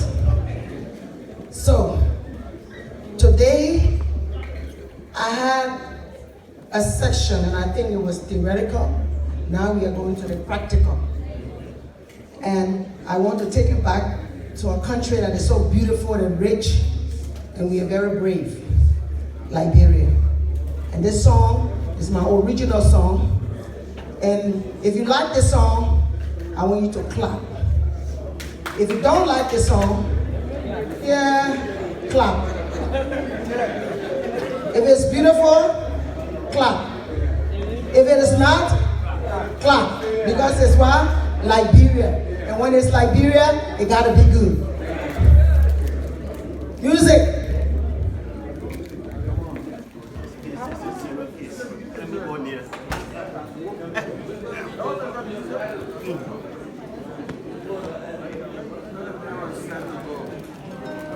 This is Julian, he knows shake it with flavor. Original root boy, little flavor, first national, outside Julian and King. Liberia, another one. Liberia, the war is over. Let's celebrate peace. Masterclass on the beat.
guess what? We've been graced by the Queen of Liberian traditional and hit music. Queen Judy Andy has this Bolo Bolo song coming up with a video, and whenever she goes out of it. Hey, yo, man, can't stand right here. Can't stand right here. Stand right here.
Y'all can say I didn't warn y'all. I know I warned y'all, right? That's the truth we used to. Okay,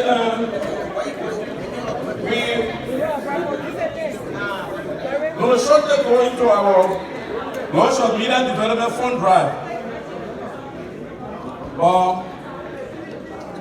Councilor Gongo, my big brother, I've been gossiping about you. You know me for long, I know in my career with you. So I've been gossiping about you, and let me tell you why I've been gossiping. You know, when ALJA was looking for somebody that can speak, they said, oh, we need to Councilor Gongo. I said, I'm a big brother.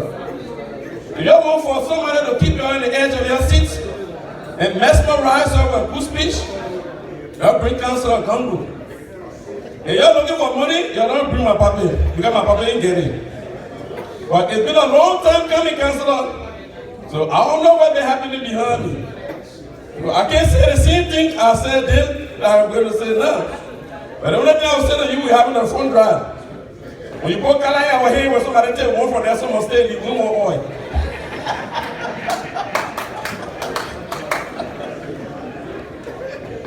Okay, so we want to go into the lunch. We want to go to the Trogo page. Trogo.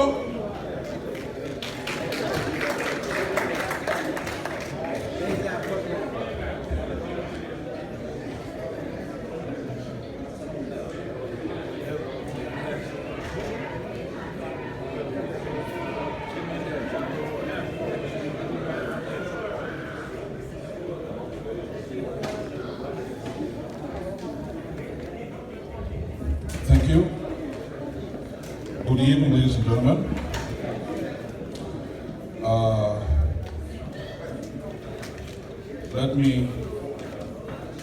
Before we begin, let me quickly recognize some honorable people. I'm sure they've already been recognized, but I'll be remiss if I don't do that. I'm going to recognize the presence of the ambassador. As the ambassador, they recognize, as well as my Minnesota boss, Honorable Jackson George, and his beautiful wife. You are recognized in all platform guests. And I also want to recognize and thank Minnie Giddings, a very powerful woman. When she called me and asked me to help move the media fund drive, developmental fund drive, I began to think about the role the media plays in our society, and the honorable guest speaker kind of laid that out. So today's event, or this moment in time, is geared towards helping some of those developmental challenges that our people face. Because we do realize that the democracy, the cornerstone of democracy, rests primarily, I believe, on the role, the vital role that the media, or free press, if you want to consider that, plays in our society. For any functioning society, a democratic environment, that society must be responsibly informed, and the free press must be protected by constitutional amendments and constitution, because they play these vital roles in our community. Thomas Jefferson said, "Were it left to me to decide whether we should have a government without newspaper or newspaper without a government, I should not hesitate a moment to prefer the latter, but I should mean that every man should receive those papers and be capable of reading them." what good or what other institutions has the power? What other institution has the power to talk to key leaders, inspire social change, and uncover corruption while analyzing and providing context for major global events? Thanks to the diligent reporting of people in the press, citizens are empowered to take a stance on critical issues and enact change and demand the best from the leaders and from our leaders. So ALJA, you have a charge here to keep tonight. I'm a man of faith, and I say you have a God to glorify and you have a nation to save. Therefore, the fundraising initiatives we're about to continue today, we're building upon the efforts of previous conventions and so many other groups that have contributed to ALJA in so many ways. We are trying to continue a noble and worthy cause. It is no mistake that we have honorable men in the House and women, and one of the worst things you can ever do is to beg a man coach for money. We will not do that. We will not turn ALJA's program into a marketplace. But we'll ask men and women of consequence that you begin to think about how we can all get together and strengthen ALJA developmental initiatives so that our brothers and sisters who are back home can have opportunities, and even I'm assuming journalists here as well, can continue to have opportunities to provide us free and fair reporting so that we're able to make conscious decisions. With that said, Minneapolis gave me some very, very powerful instruction. And when you have men like, I've never met the honorable speaker before, and I'm very sorry that the brother said that you don't have any money, because when the time was a little boy, I always thought you have money. When I look on the table, I see the president, he stood up here and he said, I did this, and brought his whole court of officers, flanked by his, I guess, your wife. And in our tradition, we'll see what the big people do first before the small children start talking. Right? And then you got grown men like my brother, my friend and brother. The ambassador, I will not embarrass the ambassador. You see, already, I will not embarrass the ambassador because typically, governmental-wise, I'm sure that he's the king of a person on behalf of the government.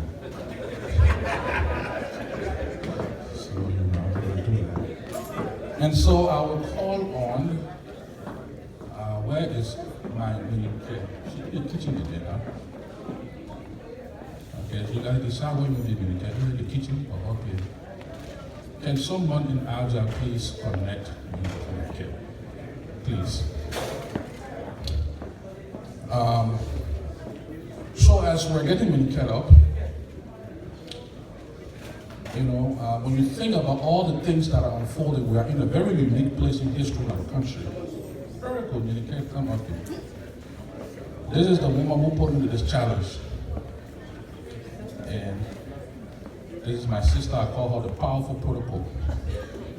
You know, they will not let you down tonight. From your own heart's mouth, what is your desire tonight? Tonight, if all of us could dig into our pockets and our purses around here, I'm hoping to raise at least a $10,000 grant. USD. We don't talk LD. We are in the Wonderland. Thank you. Well, you heard what is your title? I'm just a member. And the interesting thing is, my dear sister Minneapolis came with her husband.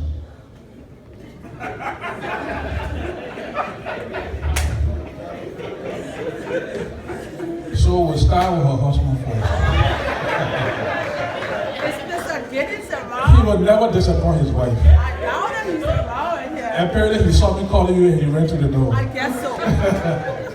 There you go. My dear sister, come up with the box or the paper, what you call it. And the journalist, are you the journalist from Liberia? I asked if like LD, are you from Liberia? Or you live here? Oh, you live both places. If I won't get LD, we can get LD. I think most people prefer to get LD right now. They give it. You got cash out in Liberia. Oh yeah. All right, beautiful. So without much ado, we're on my yes. I need this money. Please, Mr. Giddings, the wife called you up here to recognize you. And she has set a target of $10,000. And she told me in private. Yep. Now I'm gonna tell everybody that you will kick off this $10,000 drive. So how much you do, and not to make it worth embarrassing everybody. Please kick off the $10,000 drive according to your measure. He is confused. You look confused. I think so. You don't think so? No, I think it's a surprise. So. That's the beauty of having Minneapolis in your life. She's a surprise. So kick off according to your measure, and I will not embarrass you because the platform guests are all wondering what we'll do next. Of course. So dear, in simple English, yes.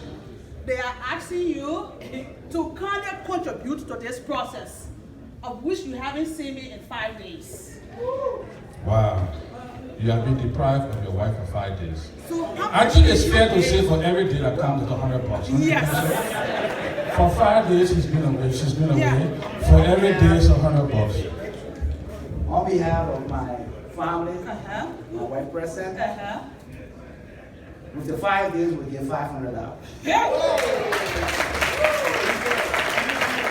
5 days, that's it. Nobody else should come here if anything. Can your husband call him back? Keep going now. Where is there someone else who's taking the recording? ALJA, please. Want to make sure we raise that. You know, when I think about it, outgoing president made quite a few statements here.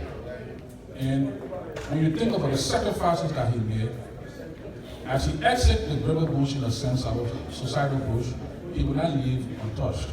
We have to send him away in grand style. Mr. Sandy and his beautiful wife. Am I pronouncing it right, Mr. Sandy? Yes. Please, first law in the Bible, one of the promises in the Bible is honor your father and your mother that your day will be longer than earth. So I will always respect and recognize my big brothers. Mr. Sandy, don't you think you do your wife the honor to come here and represent yourself in words and in kind? Why don't you please come to the place and let us know where you sit, Mr. Sandy? Thank you, Mr. Sandy. You want to stay and come to you? Won't come to me? Okay, you will come to us. Thank you. Please, are you the Secretary General? Yes. Madam Giddings and her husband have pledged $500 by tomorrow. Please, $500. Write it down. Okay, thank you.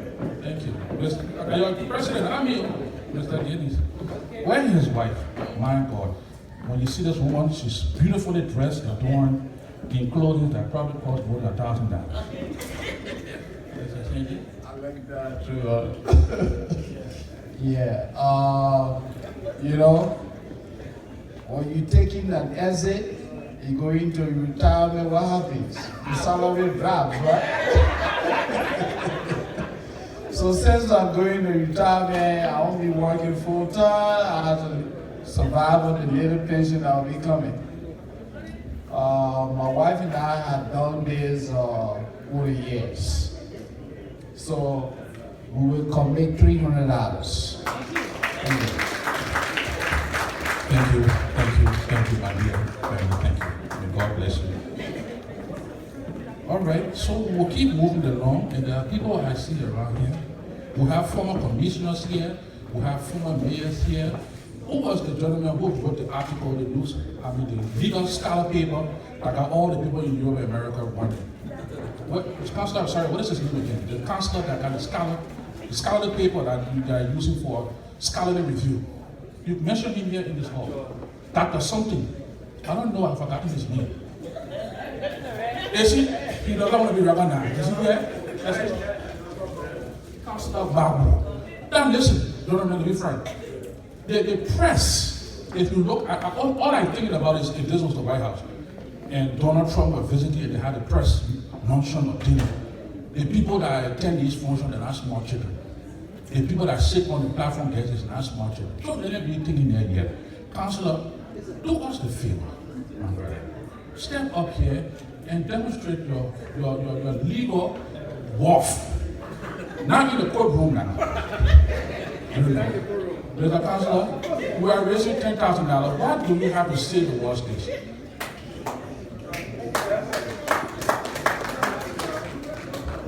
Well, firstly, let me thank and congratulate ALJA for this wonderful show of support to Liberia.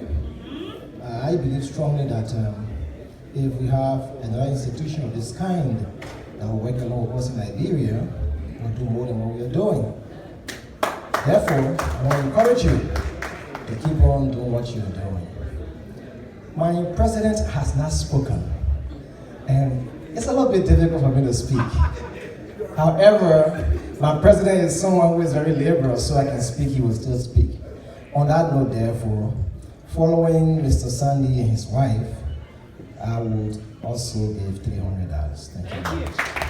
Thank you. Okay, so your president as the guest speaker, is that right? Are you his president? Okay, from the bar. Okay. We'll come into the bar. Yes, sir. Can I just run in there quick? You will not come to me? Yeah. I will never refuse money. Come on. Come on, what you got? Well, I thank you very much. I just want to make a quick comment. No, not comment. Monitor. Yeah, I know. Before you gotta have some sweet more before you. Oh, there you go. She's stepping up. Well, I have a 5 a.m. flight, and so I will be leaving soon. But I didn't want to just leave in silence. We just coming.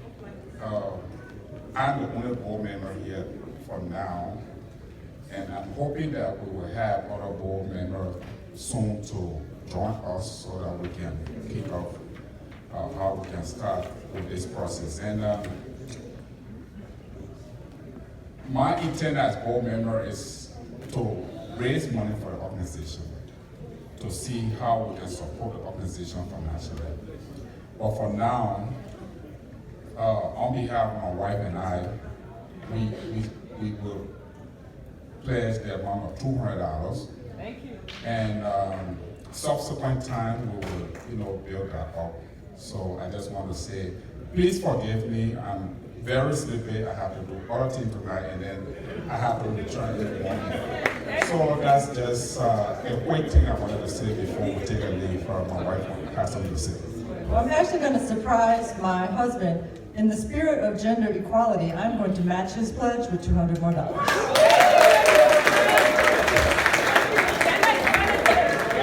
This is, I don't know him, but this is Mr. Sibo Mapaya. Thank you, Mr. Sibo. Your wife did extremely beautiful. Thank you. Your man can leave down now, $400. You got it? But I thank him, he didn't escape through the door. Yeah, thank him. So we'll keep moving along, and we'll call on some prominent people here. Continue. When you come, one of the challenges in our institution is sometimes in Liberia, I believe sometimes we bring some good people to the hand of leadership. I believe that. So when you're electing presidents, you got to be very careful who you elect. Social organization presidents, the country president, and stuff like that. So Joe Mason, he's a former schoolmate of mine. We did grad school together, and he's now the president. Mr. President, would you be obliged and welcome to this podium to at least help us set the tone for the rest of your members, please? I mean, you're not forced now, but I'm just letting you know. Be thinking about it coming, Joe. Joe is the president for the organization. And from what I see, I think we will do something good here tonight. And so we don't want to beg people into my coat on your bow tie. Just ask them if they do it. Well, these things you don't commit without the wife. So I know the wife is somewhere in the back there. She might be there. Can you come up? Is Mrs. Mason back there somewhere? Is she back? Oh, she's that?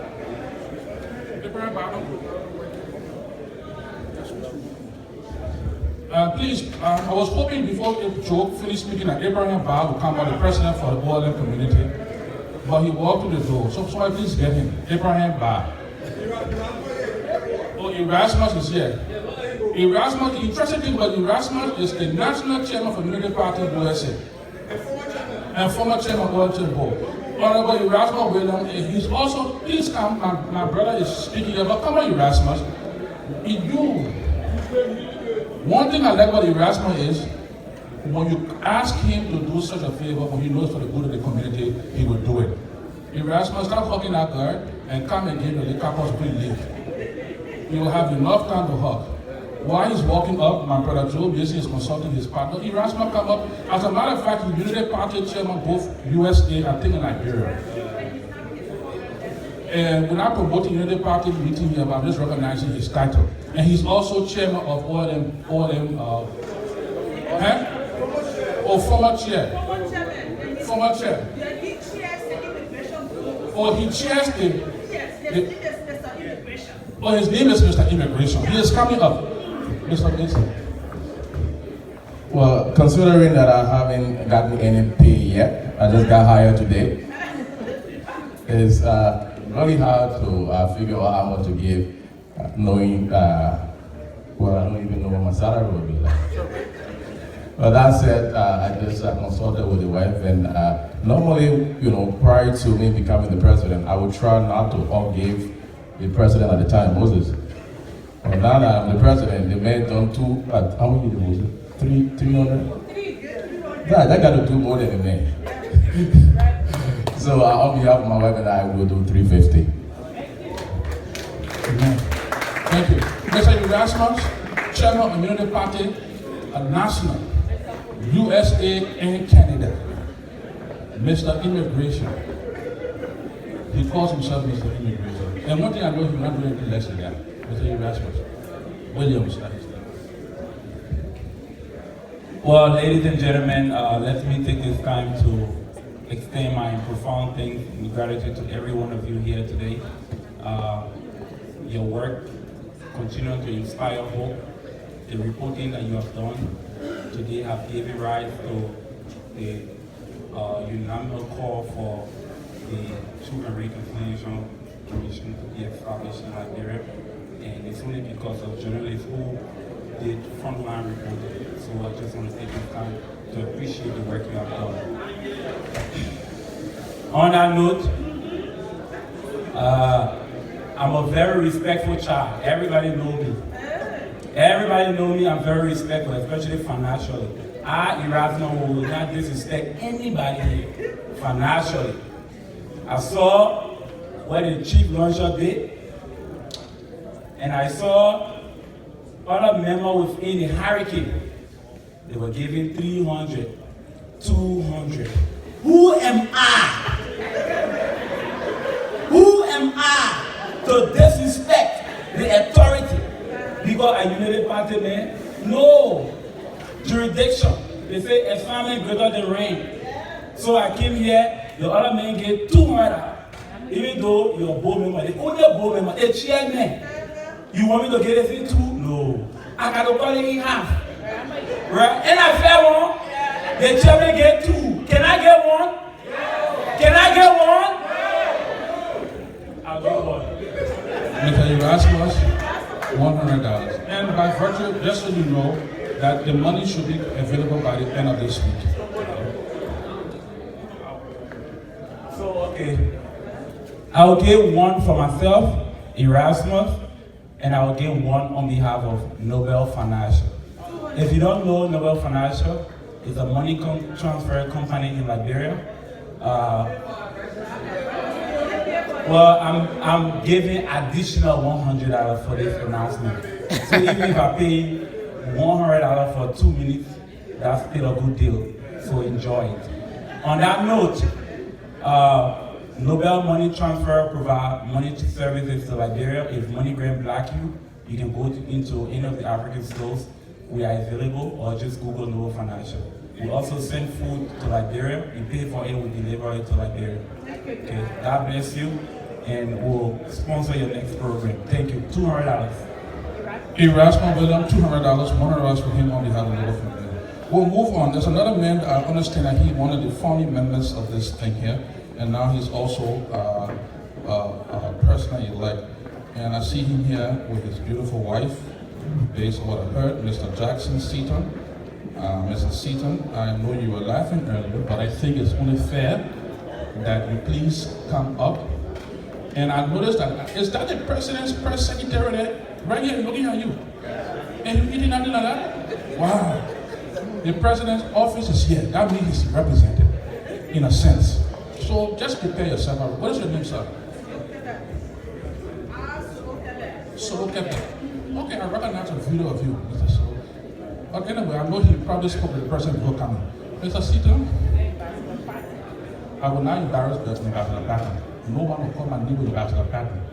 I will not do that to my boss over there. I will not do that.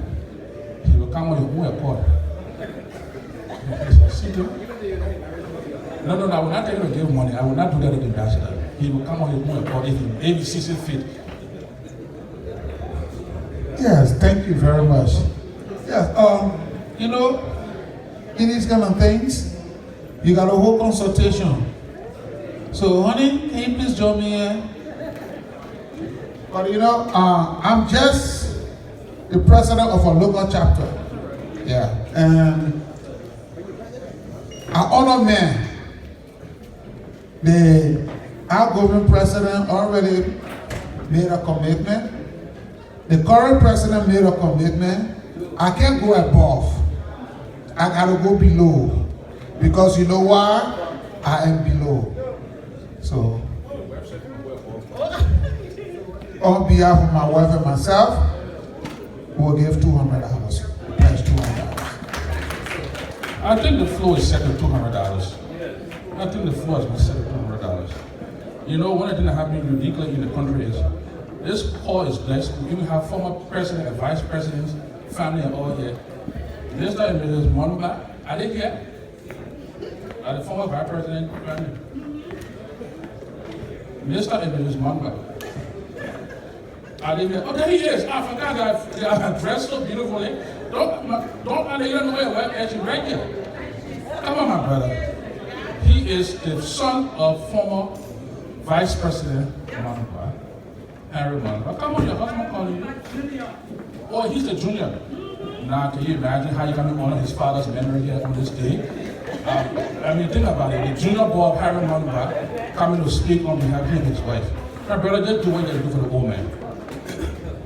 Well, I just want to say thank you for everything, for what the Association of Liberians Journalists in Minnesota are doing for Liberia. I appreciate it. I didn't come here to talk much. I just want to say on behalf of me and my wife, how much we'd like to give. $150. Thank you very much. Thank you, we'll do that. So time is fast spent is like 11:25 right now in Minnesota. I want to use the next few minutes and just ask that we rapidly move through. And I will, like I said, I will honor that. The press secretary in the president's office was visiting us. And then next I will call on the manager for Comfort Care. The owner and proprietor of Comfort Care, he will come up and do what he has to do. So, Mr. Press Secretary, the people are here. Yeah, the people are here.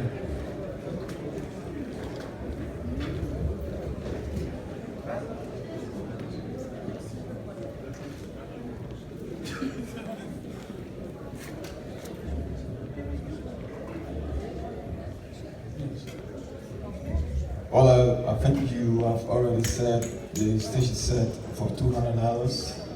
I'm not the president, and you all know the government is broke. But on behalf of my wife and myself, I give $200 to be collected from it. I said, Madam Secretary, $200. Okay? The Vice President for ALJA, where is he? He's somewhere, I don't even know where is he. Please do not talk more than 1 minute. Put your money down because time is fast spent. You know I'm a talker. You know, this is very, very important. This is what fuels ALJA now in whatever initiative. I want to thank you for how you're doing a good job. So on behalf of my family and my president did say he gave 350, right? I can't go past it. On behalf of my family and myself, we give $250. Thank you.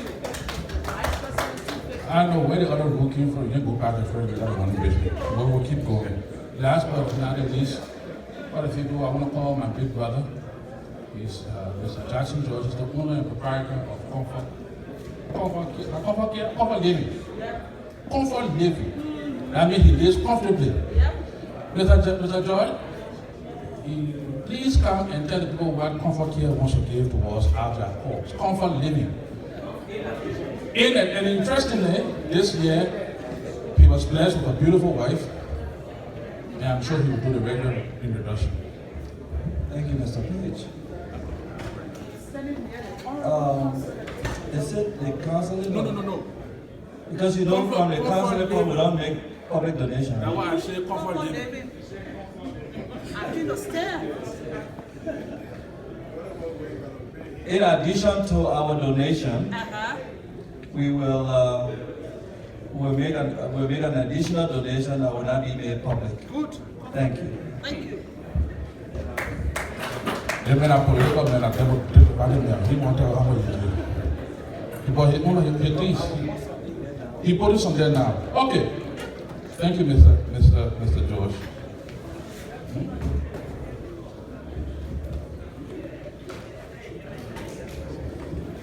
Is that a Judy Emily here? Julie Emily? They step outside? Okay. Please do that. And then I think we've done extremely well. And then we'll just open it up because there's some people here that I don't certainly know personally, but these people that I call, people I call are people I knew that are going to let me down. Mr. Arthur Bia. Mr. Arthur Bia is the vice chair, Mr. Bia. And he's also the president for the Nima County Association in the Americas, something like that. He will correct me if I'm wrong. But Mr. Akabia will make a contribution. He's also one of those expensive nurses. He make a lot of money.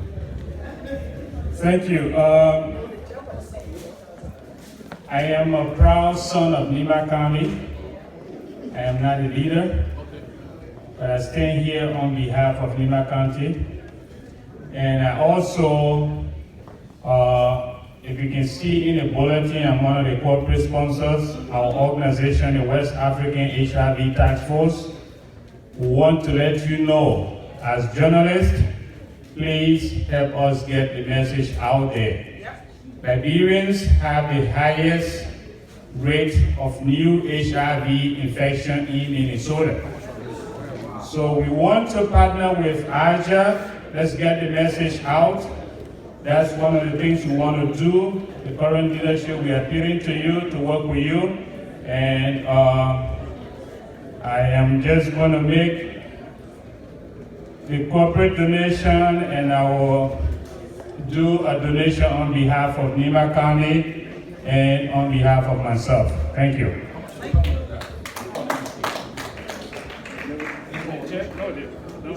No, the check is not there. The check is.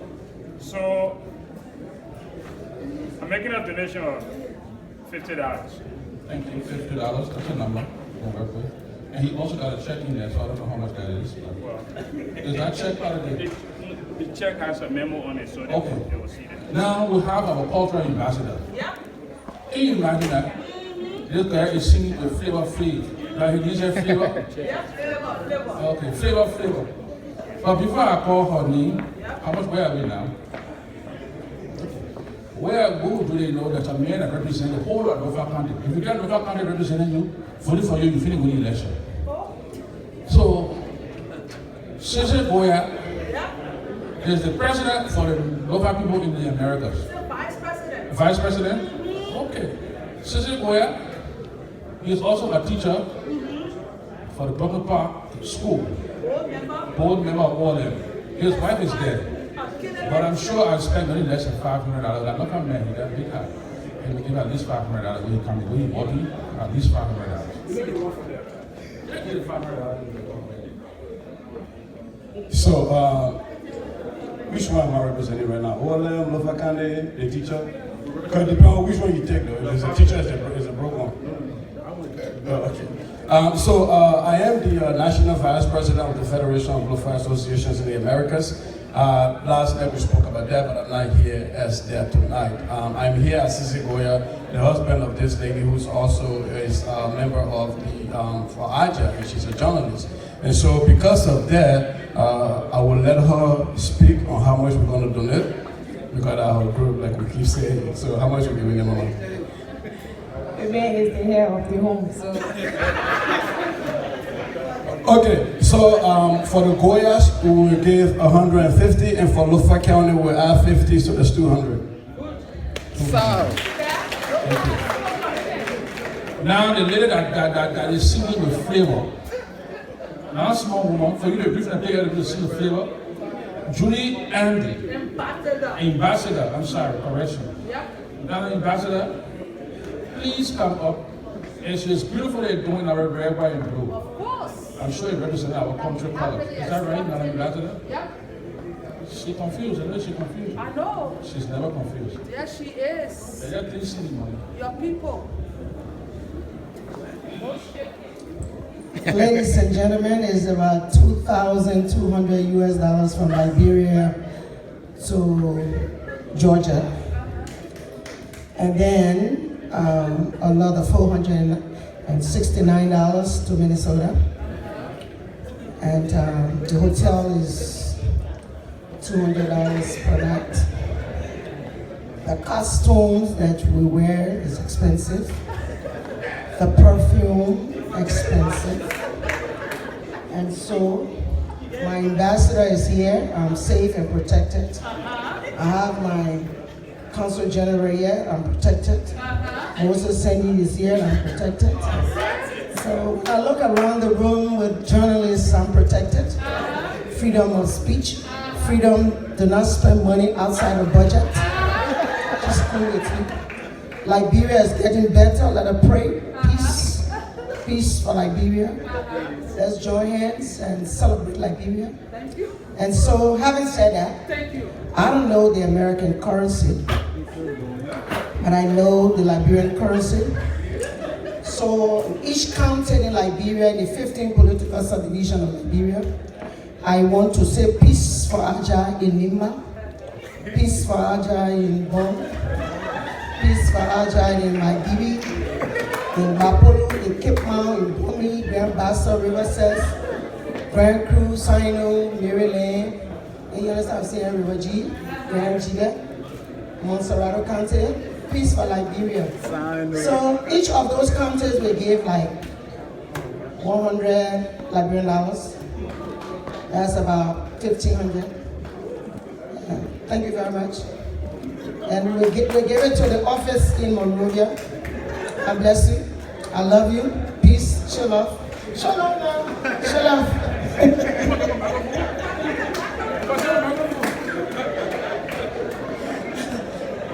On behalf of my family, my sister, Alice, she's sitting there. Would you please stand? Ada, my brother, Padisi Yunetu, and his wife, my other sister-in-law, Jason, all of us, that table, just my family, on behalf of my sister, not me now, I've already spent my own money. On behalf of my sister will give $200 cash right now. Now, thank you. I'll let you ambassador. Former president of the Press Union of Liberia. I heard that. Is he here? The former president of the president of Liberia. Is he here? Please find him for me. And while you're doing that, where is my secretariat? Secretary, people are in there. We're going to close up in the next 10 minutes, guys. All right? So the program continue. Where we stop is where we stop. Please find him. I found him an interesting day when he was contesting. I was just one of the few journalists at that time who insisted that he had to be elected. Okay. Having said that, I phoned him. Oh, this is the former president? Yeah, Mr. Swagger. What is your name, sir? Swagger. Oh, he's a rebel. Rebel? Yeah, I'll do the collection and then you can help me to raise the collection. Correct? Good. So how much you want me to give, bro? You know you got? Okay, I'm gonna do this. I came from Maryland and the flight was rough. So I had to spend the money back in Maryland. So what I'm gonna do today or this evening, my wife is not here. I'd like to consult with my wife if I do anything. And she's not here. So I'm gonna pay some $100 tonight. Then when I get back to Maryland and we decide what to do, I'm gonna add or subtract. I'm not sure yet. But I'll pay some $100 on behalf of my family and myself. $100. I think we're making some major progress. You believe me or not, in the last 30 minutes, just to give you an idea where we are, we're there. We are getting there. We're not there yet, but we're close there. All right? Alex Red is a PhD student.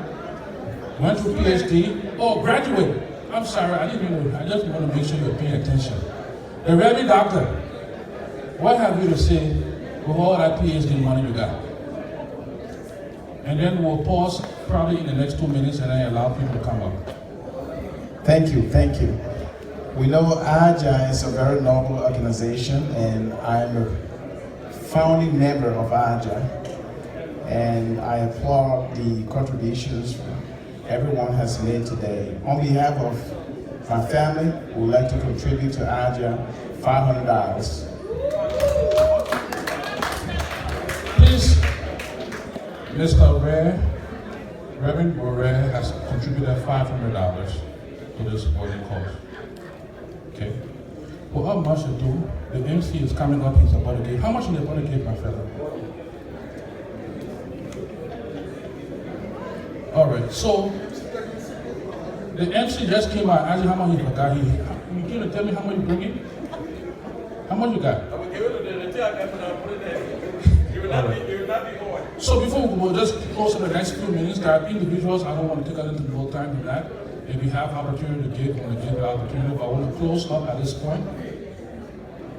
I want to close up, I want to thank you. There are some people who gave after I leave here because of time is fast spent. I think we're 11:30-ish right now, I think. I just want to give you an idea where we are.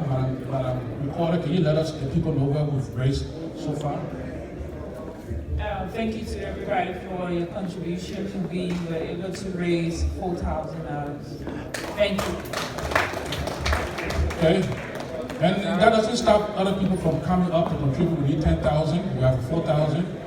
Can we have 5 minutes of opportunity for people who want to give voluntarily to come up and just kind of contribute? Anybody else that you recognize? You can still be recognized. Where is the MC? So we can Take the box, what do you use about the box? Yes, so I can. The box will be moving around, meaning Care will be moving around from table to table. Please help to contribute. And I want to thank you for the opportunity to help serve this purpose. We did not hit our target of $10,000, but we keep about 40% of that number. I think that's a good number within a very short space of time. And before I do that, the president for the Liberian Bar, Mr. MC, I want to change the story tonight. Change the story. Let there be no more. Even though I'm lawyer for the poor largely, and And I paid my way to come here in Judy. Except that ALJA has paid my hotel bill tonight. I guess because of that, I have some change. So I'm going to give $100, not on behalf of the bar. Myself, I have no authorization of the bar to give money. That is my contribution.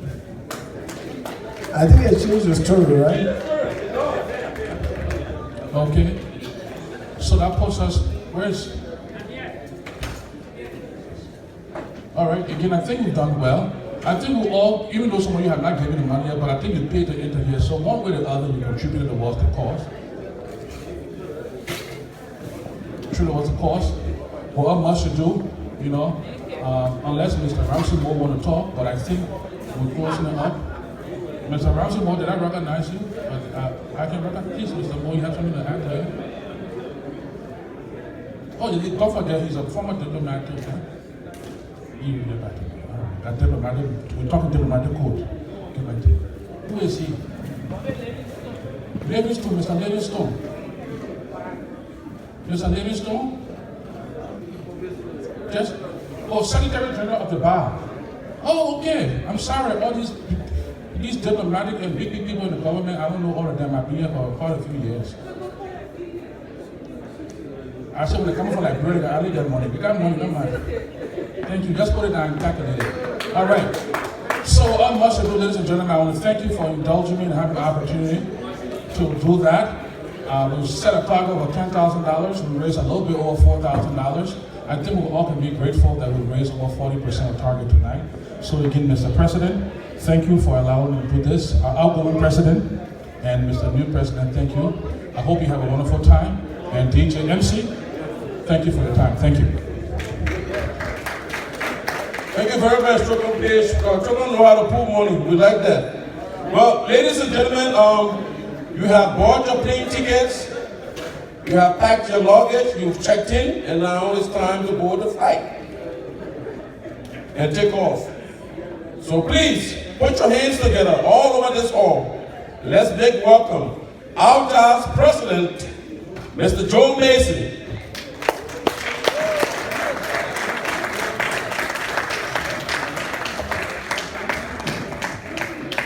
President, and for you, sir. Thank you so much.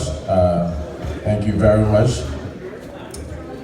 Time is fast spent, so I'm going to be very, very brief because we still want to recognize a few platform guests and have them make remarks before we exit this evening, and hopefully we can afford you the opportunity to at least do a little bit of dancing and stretch your legs before this night is over. Platform guests, all protocol observed in the interest of time. Let me begin by expressing my deepest thanks and appreciation to my chapter, my Midwest chapter, for again putting off an incredible success story. Thanks to all of you for the second year in a row. We were able to host the biggest convention in ALJA's history. Please give yourself a round of applause. Thank you. Thank you so much. I want to also recognize a few people here. I'm a man of faith, and I lean a lot on my beliefs. I know I have a strong base of support here from my church family. If you're here, my church family, Pastor Rector, the folks are here. Can you just raise your hand? Let me see you if you're in the back there somewhere. Thank you all so much. Thank you so much for coming. My wife is here as well. You also come to the front. She's somewhere in the back. I want to recognize her. To all of you who are here this evening, who responded to our invitation to come and support what we're doing here as an organization, we are incredibly grateful and say thank you for the time and the sacrifice you've made to be here. I want to begin by expressing my thanks and appreciation to all of my colleagues who repose in me today their trust and confidence by electing me as the next president of the Association of Liberian Journalists in the Americas. I consider the fact that I ran unopposed in these elections in an organization so skilled and talented as a singular honor. Over the next 2 years of my tenure, I will work to prove myself worthy of your trust. More than a decade ago, I arrived in the United States determined to be impactful in Liberia, even as I took up residence here. I identified an organization that I felt would help me achieve that goal and attended my first convention of any organization in the early 2000s in Washington, D.C. That organization was the Organization of Liberian Journalists in the Americas, ALJA. Several years later, ALJA will be engulfed in a leadership squabble that saw the organization go dormant. Flashback 5 years ago, when ALJA was being resuscitated, I eagerly embraced the opportunity to join the rebuilding process as the Midwest chapter coordinator and subsequently as the national vice president, ever conscious of the fact that the organization was even more relevant today as it was when it was first established in 1998. Working with the outgoing president, we ensured that the organization was not merely reborn, but brought to a level of prominence and respectability. The acronym ALJA now resonates across the social and political landscape of Liberia. Our voice is one of reasons speaking out against societal ills and helping to strengthen our fledgling democratic dispensation. Our conventions now attract journalists and media practitioners from the United States, Liberia, and other parts of the world. It is arguably the largest gathering of retired and practicing journalists in the diaspora. While recognizing the achievement we've made over the last 4 years, we've come to this office fully cognizant of the enormous challenges which lie ahead. Just today, we'll listen to the plight of our colleagues in Liberia. Many of them are underpaid, if paid at all. So much so that they've had to compromise their ethical standard or perhaps leave the profession for something else that pays a salary or living wage. Today we had a robust discussion in terms of what we can do as an organization to be able to help our colleagues in Liberia. Under this leadership, we will continue to explore avenues that will help us reach out to our colleagues and see how we can be impactful. Anyone who doubts our ability and determination to lead this chapter in ALJA need to look no further than the last 2 years when ALJA convention moved to Minnesota. Over the last 2 years, under our direction and with the help of my amazing Midwest chapter, we have managed to transform the ALJA conventions into an engaging and intellectually rewarding experience for our conferees. Last year, we engaged some of the major media institutions in the Twin Cities, including the Star Tribune and the Minnesota Public Radio. This year, and for the first time since ALJA was revitalized, we held a media workshop for our colleagues in collaboration with the Hoover School of Journalism and Mass Communication at the University of Minnesota. Towards ensuring that these achievements are institutionalized in our organization, I am today announcing that Dr. Samuel Johnson of the Delaware Valley chapter and Dr. McDonald Mesga of the Midwest chapter will serve as co-chair and chair respectively of the Human Growth and Media Development Committee. Other members of the committee will be announced shortly. What do we intend for this committee? Per the ALJA Constitution, this committee will seek partnership and assistance with organizations and institutions and should collaborate with the PUL and media houses as well as other organizations to provide training opportunities and manpower development to Liberian journalists intended to develop their competencies for productivity, individual and organization efficiency, as well as career growth. This committee should identify targeted training and development needs for journalists and seek support both nationally and internationally for training of Liberian journalists. We intend to ensure that this organization will actually begin to make a significant impact among our colleagues in Liberia. ALJA, as a reputable organization, has to be cognizant and responsive to the needs of all our members, irrespective of their backgrounds, orientation, gender, sexual orientation, and their disability. This point was made all the more evident when one of our members reminded me that he could not access the venue for our media workshop and our General Assembly because it was not handicap accessible. That saddened me. Our biases, as ignorant as they may be, also informs our report as well. One of our leadership will work to change that, partnering with organizations that provide gender and sensitivity training.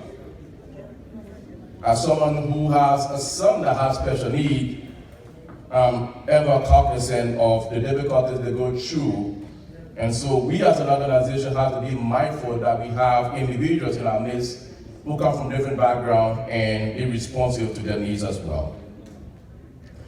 ALJA as an institution is evolving, and as an organization, the living organic document, which is the Constitution, has to evolve as well. As well-intentioned as the framers of the current Constitution were, it is now clearly evident that the document as currently written and adopted has some inherent flaws. At the moment, our diaspora or international members will travel long distances to attend our conventions are not allowed to vote. And local members who do not belong to a chapter are not allowed to contest elected offices or vote as well. Today we decided to spend our portion of the Constitution pending our constitutional review. Let me declare my total and unflinching support for the repeal of those provisions. Even as we consider those revisions, let me also propose another one, that our board of directors, as currently constituted, be restructured, and that it be expanded to include philanthropists and other humanitarians who are outside of ALJA to form our ALJA board. I believe that involving philanthropists and others will broaden our board and give it more influence in helping us achieve some of the goals and objectives for which we set for ourselves. The future ahead for ALJA is one filled with opportunities and challenges. As our status as an organization grows nationally, the expectations become even greater. We must remember that our organization is continuously illuminating the way and fostering the spirit of camaraderie amongst our colleagues. We must constantly seek out opportunities to alleviate the difficult plight of our colleagues at home. For such is our status. Now our colleagues look up to us for direction and help. Today we have a challenging electoral process. We criticize the government when elections go wrong. Today I was proud to see us conduct an election that was free, fair, and credible, thanks in large part to our Elections Commission. I also witnessed magnanimity on the part of the losing candidate at these elections. Today, in the spirit of unity, I am now appointing Mr. Lincoln Bryan as the chairman of our Membership and Social Welfare Committee. I recognize Mr. Bryan's dedication to this organization, and I believe he has the skill and experience to take on this task, realizing that as an organization, we have a lot to do in recruiting members. So Mr. Bryan will serve at the capacity beginning today. I said I won't speak long, and so I want to just wrap up and say in closing, thanks again to all of us who've made this convention successful. I say to you, we must remain resolute in speaking out against excesses in this government. That this organization has elected us today doesn't mean the voice, the critical voice that we've expanded in the past, will be silenced today. We'll continue to speak out against those issues we see in government that we need to speak up on, like we did in previous government, and we'll continue to do in successive governments. One of those excesses include the age-old issue of corruption, the abuse and misuse of power, the denial of basic human and constitutional rights to our citizens. We will speak out. We are not friends of the government, but we are not foes either. We believe that we and the government have a common purpose, and that is achieving peace and stability in our country. Whatever it takes as an organization for us to help achieve that purpose, we will do. And so I want to remind all of us who are in leadership today that ALJA will continue to do those things that we consider key and cardinal to our constitutional responsibilities. We'll be critical again, like I said, but we'll be fair, because we in the diaspora are inextricably linked to everything that happens in Liberia. Today, if there's a crisis in Liberia, and many of us here will be affected indirectly. And so there's no way we can sit out the by and not speak out when things are not going correctly in our country.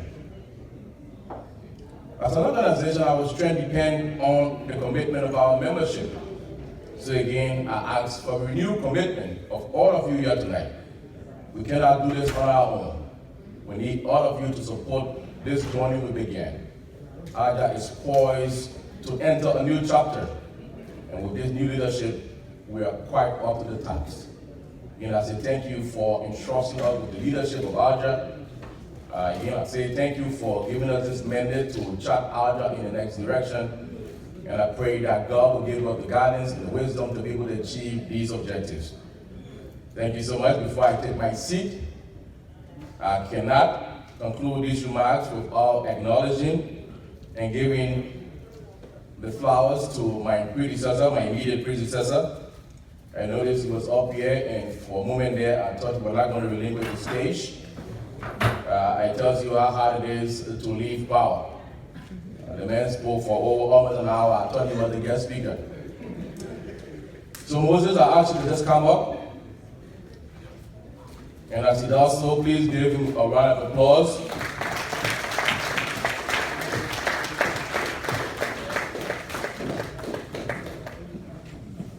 I know Moses spoke eloquently earlier today about where ALJA was and where ALJA is today. And credit to him and this administration, of which I'm proud to have served as the Vice President, for bringing us to this stage. Moses dedicated a lot, and even as he's up here, I just want to call his wife Myron to please join him here on stage.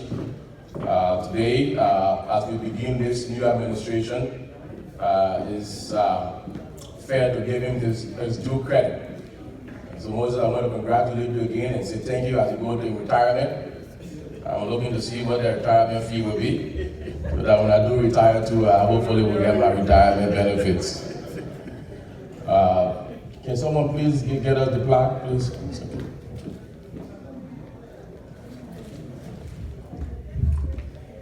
So we have this really beautiful plaque that was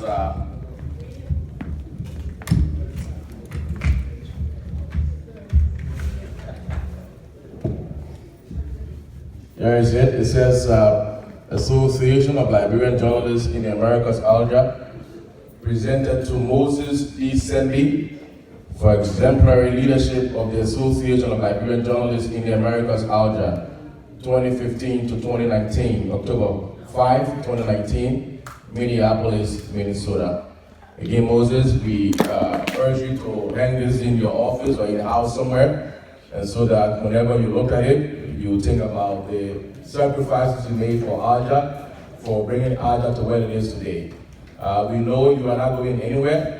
We'll continue to rely on your expertise and your guidance so that ALJA will continue to move forward. Once again, congratulations for your service. Thank you so much, and God bless you.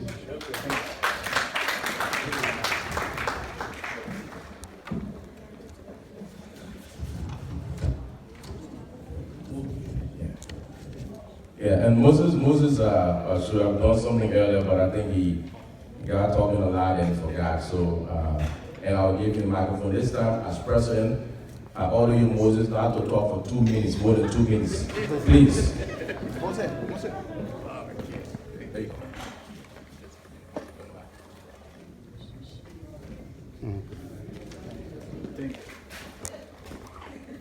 Yeah.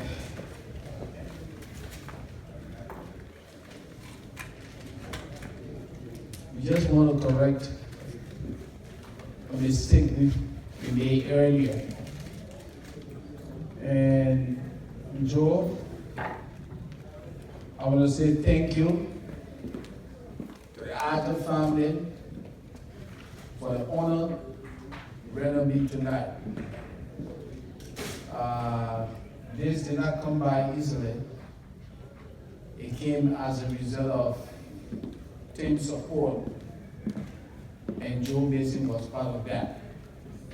So I want to say my family and I graciously accept the honor bestowed on me tonight for exemplary leadership. Thank you. With that said, let me correct something here. I was the head of the team, but Mr. Mason was my able lieutenant. He was a co-pilot. Joe supported everything we did. He was available, he was serviceable, he was committed, he was loyal, and the rest is history. So on behalf of the ALJA family, we'd like to present this voting plaque to Mr. Joe Mason. It says Association of Liberian Journalists in the Americas, presented to Joe S. Mason for outstanding leadership of the Association of Liberian Journalists in the Americas, ALJA, 2015 to 2019. October the 5th, 2019, Minneapolis, Minnesota. It's amazing. Once again, I want to say thank you for being a team player. I could not have done this by myself, but we held together, and I will remain available whenever you need me. Thank you.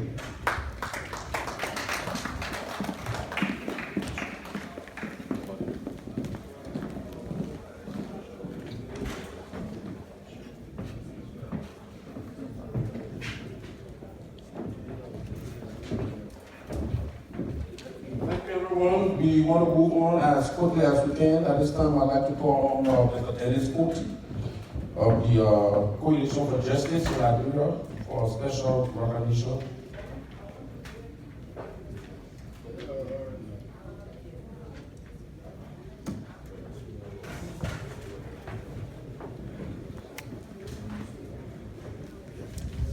Thank you so much. Thank you.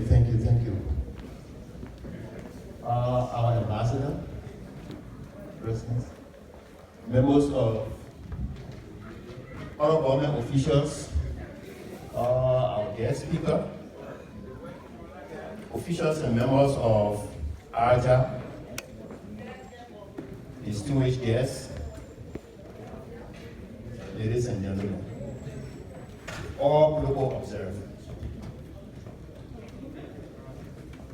With your indulgence, I would like to please ask you to join me in just 30 seconds of silence to remember those that we lost during the course of the Liberian senseless war.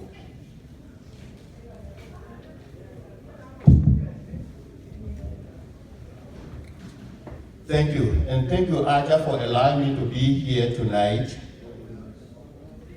Standing before me, I represent an organization called the Coalition for Justice in Liberia. a Liberian human rights advocacy organization that is based here in the United States. We specifically advocate for or on behalf of victims of the war that was fought in Liberia. We also advocate for justice to be served in Liberia.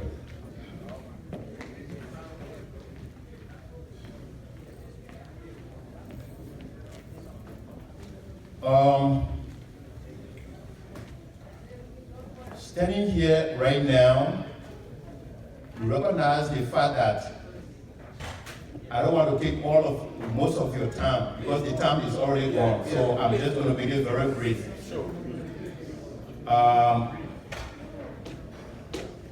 The Coalition for Liberia, the Coalition for Justice in Liberia, having observed the endless efforts of the guest speaker, Councillor Tiawan Bonglo, for his fight against human rights abuses in Liberia, we have come to recognize him. We traveled a long way, and here there is a saying that goes, give a man his flower while he's alive. So we want to make sure that we follow that path.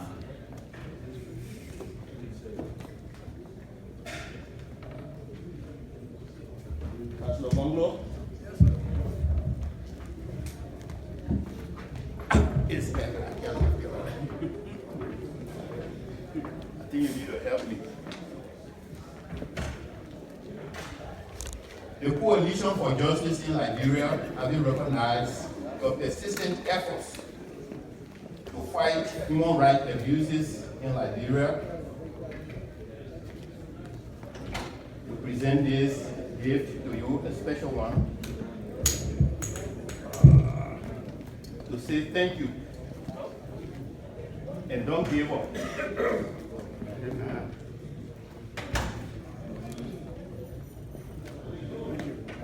Again, thank you very much, the Association of Liberian Journalists, for allowing me to do this.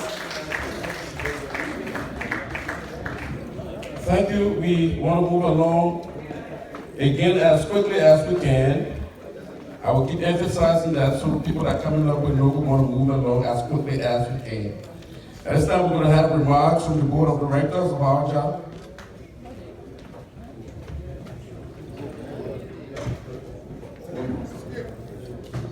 We want to call on the Organization of Liberians in Minnesota.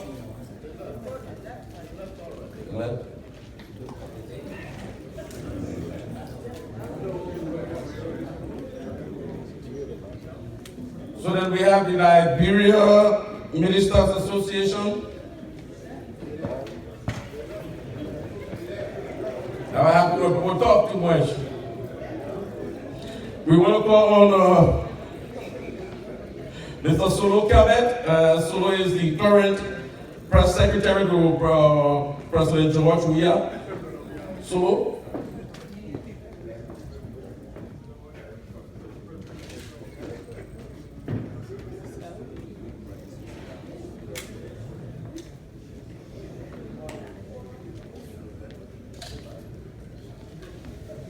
Well, standing on existing protocol, or I can probably say all protocol observed. I've come with a message and greetings from the office of the President, His Excellency Dr. George Weah. Here you on this gallery, and for holding the fort and your support to media institutions in Liberia. As you are aware, the President is creating an enabling environment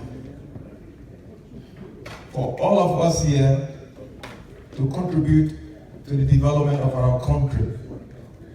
And And so on day 1, in January 2018, he called on each and every one of us to join him in rebuilding Liberia. You can clearly see that under his leadership, he has decriminalized freedom of expression, sedition, and you name it. Howbeit, I just want to quickly say that if people are called in by the police to make statement for allegations made, does not make them to be ignorant of law passed. To speak to what our council has talked about on the issue of Justina Taylor. Justina Taylor, by information, was taken to the Cali Hospital by the Liberia National Police. After she said she was drugged, raped, assaulted, and you name it. So the police thought it wise that the first thing to do was her health. And so they took her to the hospital. After treatment, the police decided to call her to go ahead and document exactly what she was saying. So those who allegedly abused her could be brought to book. She was never stopped from going to the US Embassy. She was never stopped from going anywhere. And all of the time she spent at the hospital, police were there to ensure that she was safe. I just want us to get that clear. I don't want us to raise money to pay lawyers to save or fight the battle involving journalists in Liberia. The best we can do is to raise money to train them. Because one of the reasons sometimes people fill the newspaper or the airwaves with misinformation is that we have a lot of journalists nowadays that are journalists instead of being journalists. So if we can raise money to train them, if we can raise money to build their capacity, it will what minimize or prevent will be crisis. And the president has stood by his word.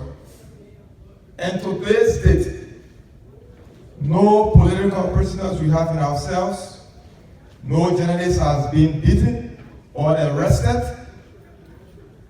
And so, when the president gave his word, he stands by it. Today, Liberia is co-sponsoring a bill at the United Nations for free speech or for us to be able to observe worldwide, as we have International Women's Day, to have free day of speech.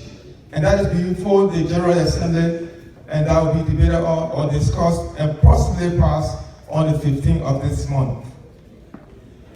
The president has thrown out open arms, and as you are aware, a lot of bills have been brought forth and approved by the national legislation. One of them is the dual citizenship. Why are we going through this? Is that we have a lot of resources in this country, in the diaspora. We want you to muster courage. Instead of people misleading you that the little money you have will be sent to Liberia to buy back arrests and pay people to go into the street of protest, you can galvanize yourself, your resources and time, and talk to the doctors we have here, the nurses we have here, the business community we have here to go back home and build our country. Because without you, without every Liberian, Liberia cannot be built. It means every president who comes will have an opposition. Opposition that will not be constructive. It's not what we asked for. So the message I brought from the president is that he remain open. He's open to constructive criticism. He's open to being engaged for the way forward for our country. The outgoing president, Moses Sani, will attest.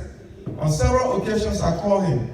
What is good for us all is to have a dialogue, engage us, say things that you think are not well. When taking to the airways to incite people, taking to the airways to mislead the world will not help Liberia, will not help us. So it's unfortunate that we don't have much of a time, But I think what is needed most, besides those from ALJA, is for every Liberian to muster the courage and contribute to the development of our country. That's what we need, and we need you all. Thank you. So, I will not let you get away with certain things. I'm sorry, I can't let you get away with it. We journalists in America and Liberians in America do not send our money to Liberia to support protests. So let's clear that. Let's clear that. No, let me clear that. You're the press secretary of the president. Don't come here with that. Don't do it. Okay, please. Don't do that. That's not why we send our money to Liberia. We send our money to support our families and do positive things. We are positive-minded people. Don't do that here. Ray, I didn't say journalists. Get me clear. You said Liberians. I'm a Liberian. So? Okay.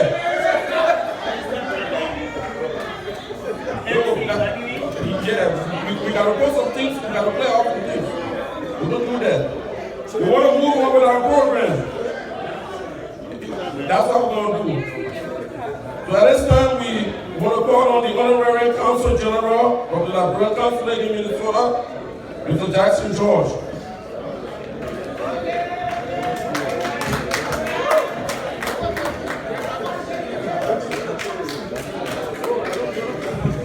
How you doing? Hello? I think I see my staff here, one of my staff, Rebecca. Please stand, you do a lot of work in the community. That's my administrative assistant.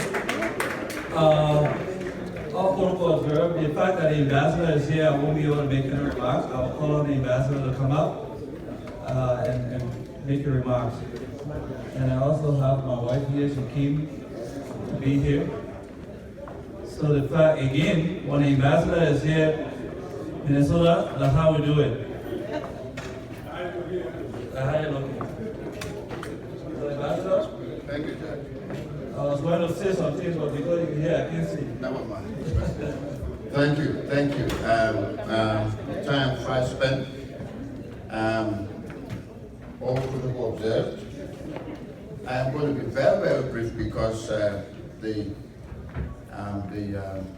press secretary did say a lot of stuff that I wanted to talk about. But I'm delighted to be here. And I want to thank the leadership of ALJA for giving me an invitation. In the last couple of months that I've been here in my outreach program, I have extended an invitation to ALJA. About 2 months ago, we had a meeting. During that meeting, we shared notes and discussed our mutual interests. Those interests being the good of Liberia and the well-being of our people. My presence here today is to further reach out to the larger ALJA community, because when we met 2 months ago, it was simply with the leadership. So I'm glad to be here, and I want to commend you for your 5th National Convention. In this country, my doors are open, ready to work with ALJA, with all Liberian communities in moving our country forward. Of course, you know that the government of President Weah is the key partner in what you do. And reaching out to the Liberian people, we're talking about democracy, protection of human rights. You've had a list of things the government has done, decriminalizing free speech, and many other things that have taken place. We need to understand that this country, our country, cannot move if we don't want it to move. It is true. No matter who gets annoyed here, every Liberian citizens who have sent money for protests, we're not going to name them. This is the issue. Liberia has to be peaceful to move. And it's simple for us to understand. If we're not peaceful, our country, no matter what we do here, how we try to do it, we will get nowhere. So as you exercise ALJA, as you exercise your vocation, as you practice journalism, it behoves you to speak to your members. There are new people who have come into this noble profession who are not journalists, who have taken over airways, who insult people, who incite people. What does ALJA do? Where is the press union of Liberia? Why is the PUL silent on these things? We know stories situations in places like Rwanda, where incitements led to the death of so many people. We have a very small community. It behoves us to protect it for ourselves, so that our country, many years ago, we were a beacon of hope in Africa. Where are we today? When are we ever going to stop the bickering and move this country? So I've come here today to tell you that my doors are open. I am prepared to work with ALJA, all Liberian communities here. If there's anything we can do together as a people to move our country, my doors are open. Come to me and we'll talk about it. If there are issues you want to clarify, come to me. The honorable man just talked about the situation of Miss Taylor. Miss Taylor, who was taken to the hospital by the police. And now it goes around that the police is there trying to arrest her, taken to the hospital and protected by the police. How come now the very police that has tried to protect Miss Taylor will be the ones accused of trying to arrest her? So we need to perhaps sift off some of the things, the pieces of information we get from outside. And this community in the States is a very, very important community. We just want to encourage you to talk to us, to reach us when it's necessary. Honorable President, congratulations, Mr. Mason. Moses, thank you. You came to see me and we had a fine conversation. We hope we can continue this for the future. Thank you very much. Thank you.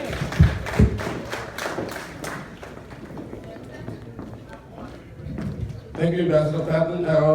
We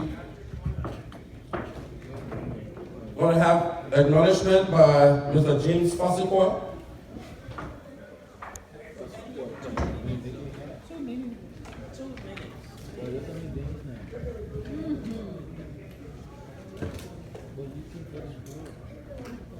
They say you got 90 seconds.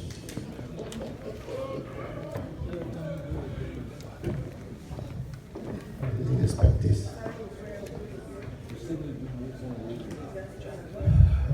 Good evening, ladies and gentlemen. Platform guests, all protocol observed. Just a second before the acknowledgement, I just want to give special thanks tonight to our guest speaker. I know time is fast spent, but let me just give you a quick reminder of an incident.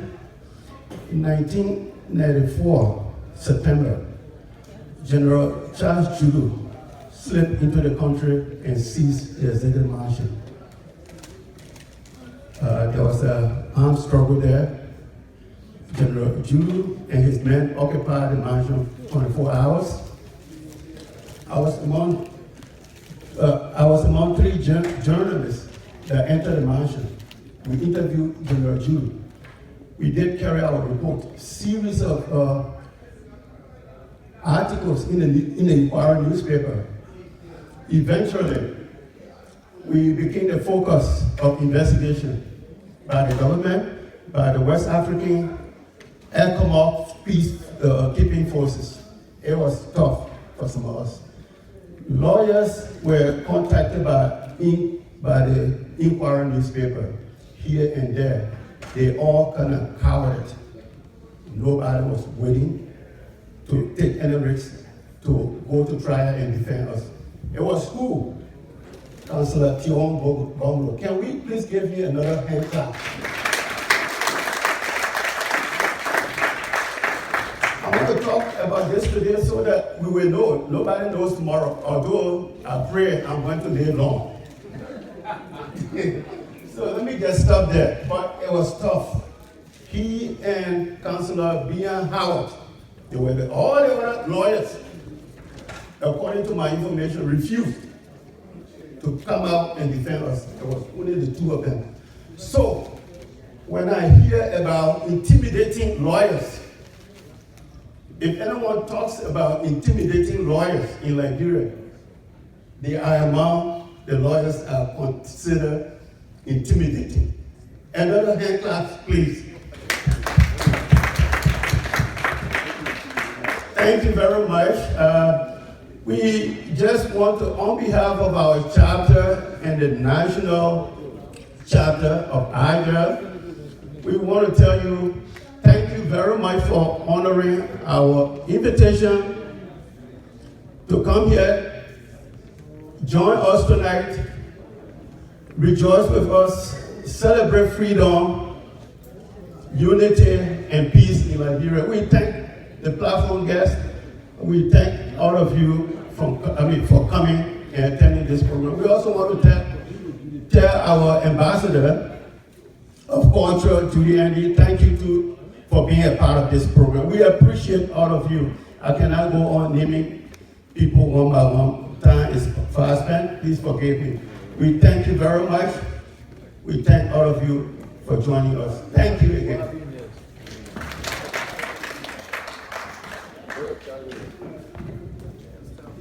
Ladies and gentlemen, we want to bring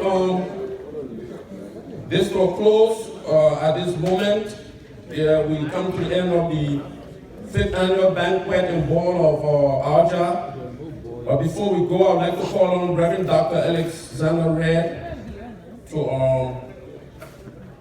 ask God to take us home safely. Thank you. Let's pray. Gracious Heavenly Father, we thank you so much, Lord, for giving us the strength and the livelihood to meet and greet our friends, as well as mingle with our friends tonight. We know that we depend on your guidance, your wisdom in everything we do. We pray, Heavenly Father, that you bless the newly elected officers of ALJA, or leadership of ALJA, as well as all those who have been supporting and contributing to ALJA, Lord. May you allow our organization to be vital and vibrant and work along with our fellow Liberians, especially journalists who are back home, in all of this quest to train and also open our eyes to what real journalism is. We pray for your guidance as we leave. May we arrive home safely to our families. And we pray for all those who came from far away. May you, Lord, make them to arrive safely. We praise you and we thank you, and in all we do, we thank Jesus Christ. Amen. Politics, entertainment, news, and business. And this is KMTV. We are on the screen, we are everywhere. The best online Liberian platform you have. Make the best use of it. My name is Frank Artis, and I endorse this channel.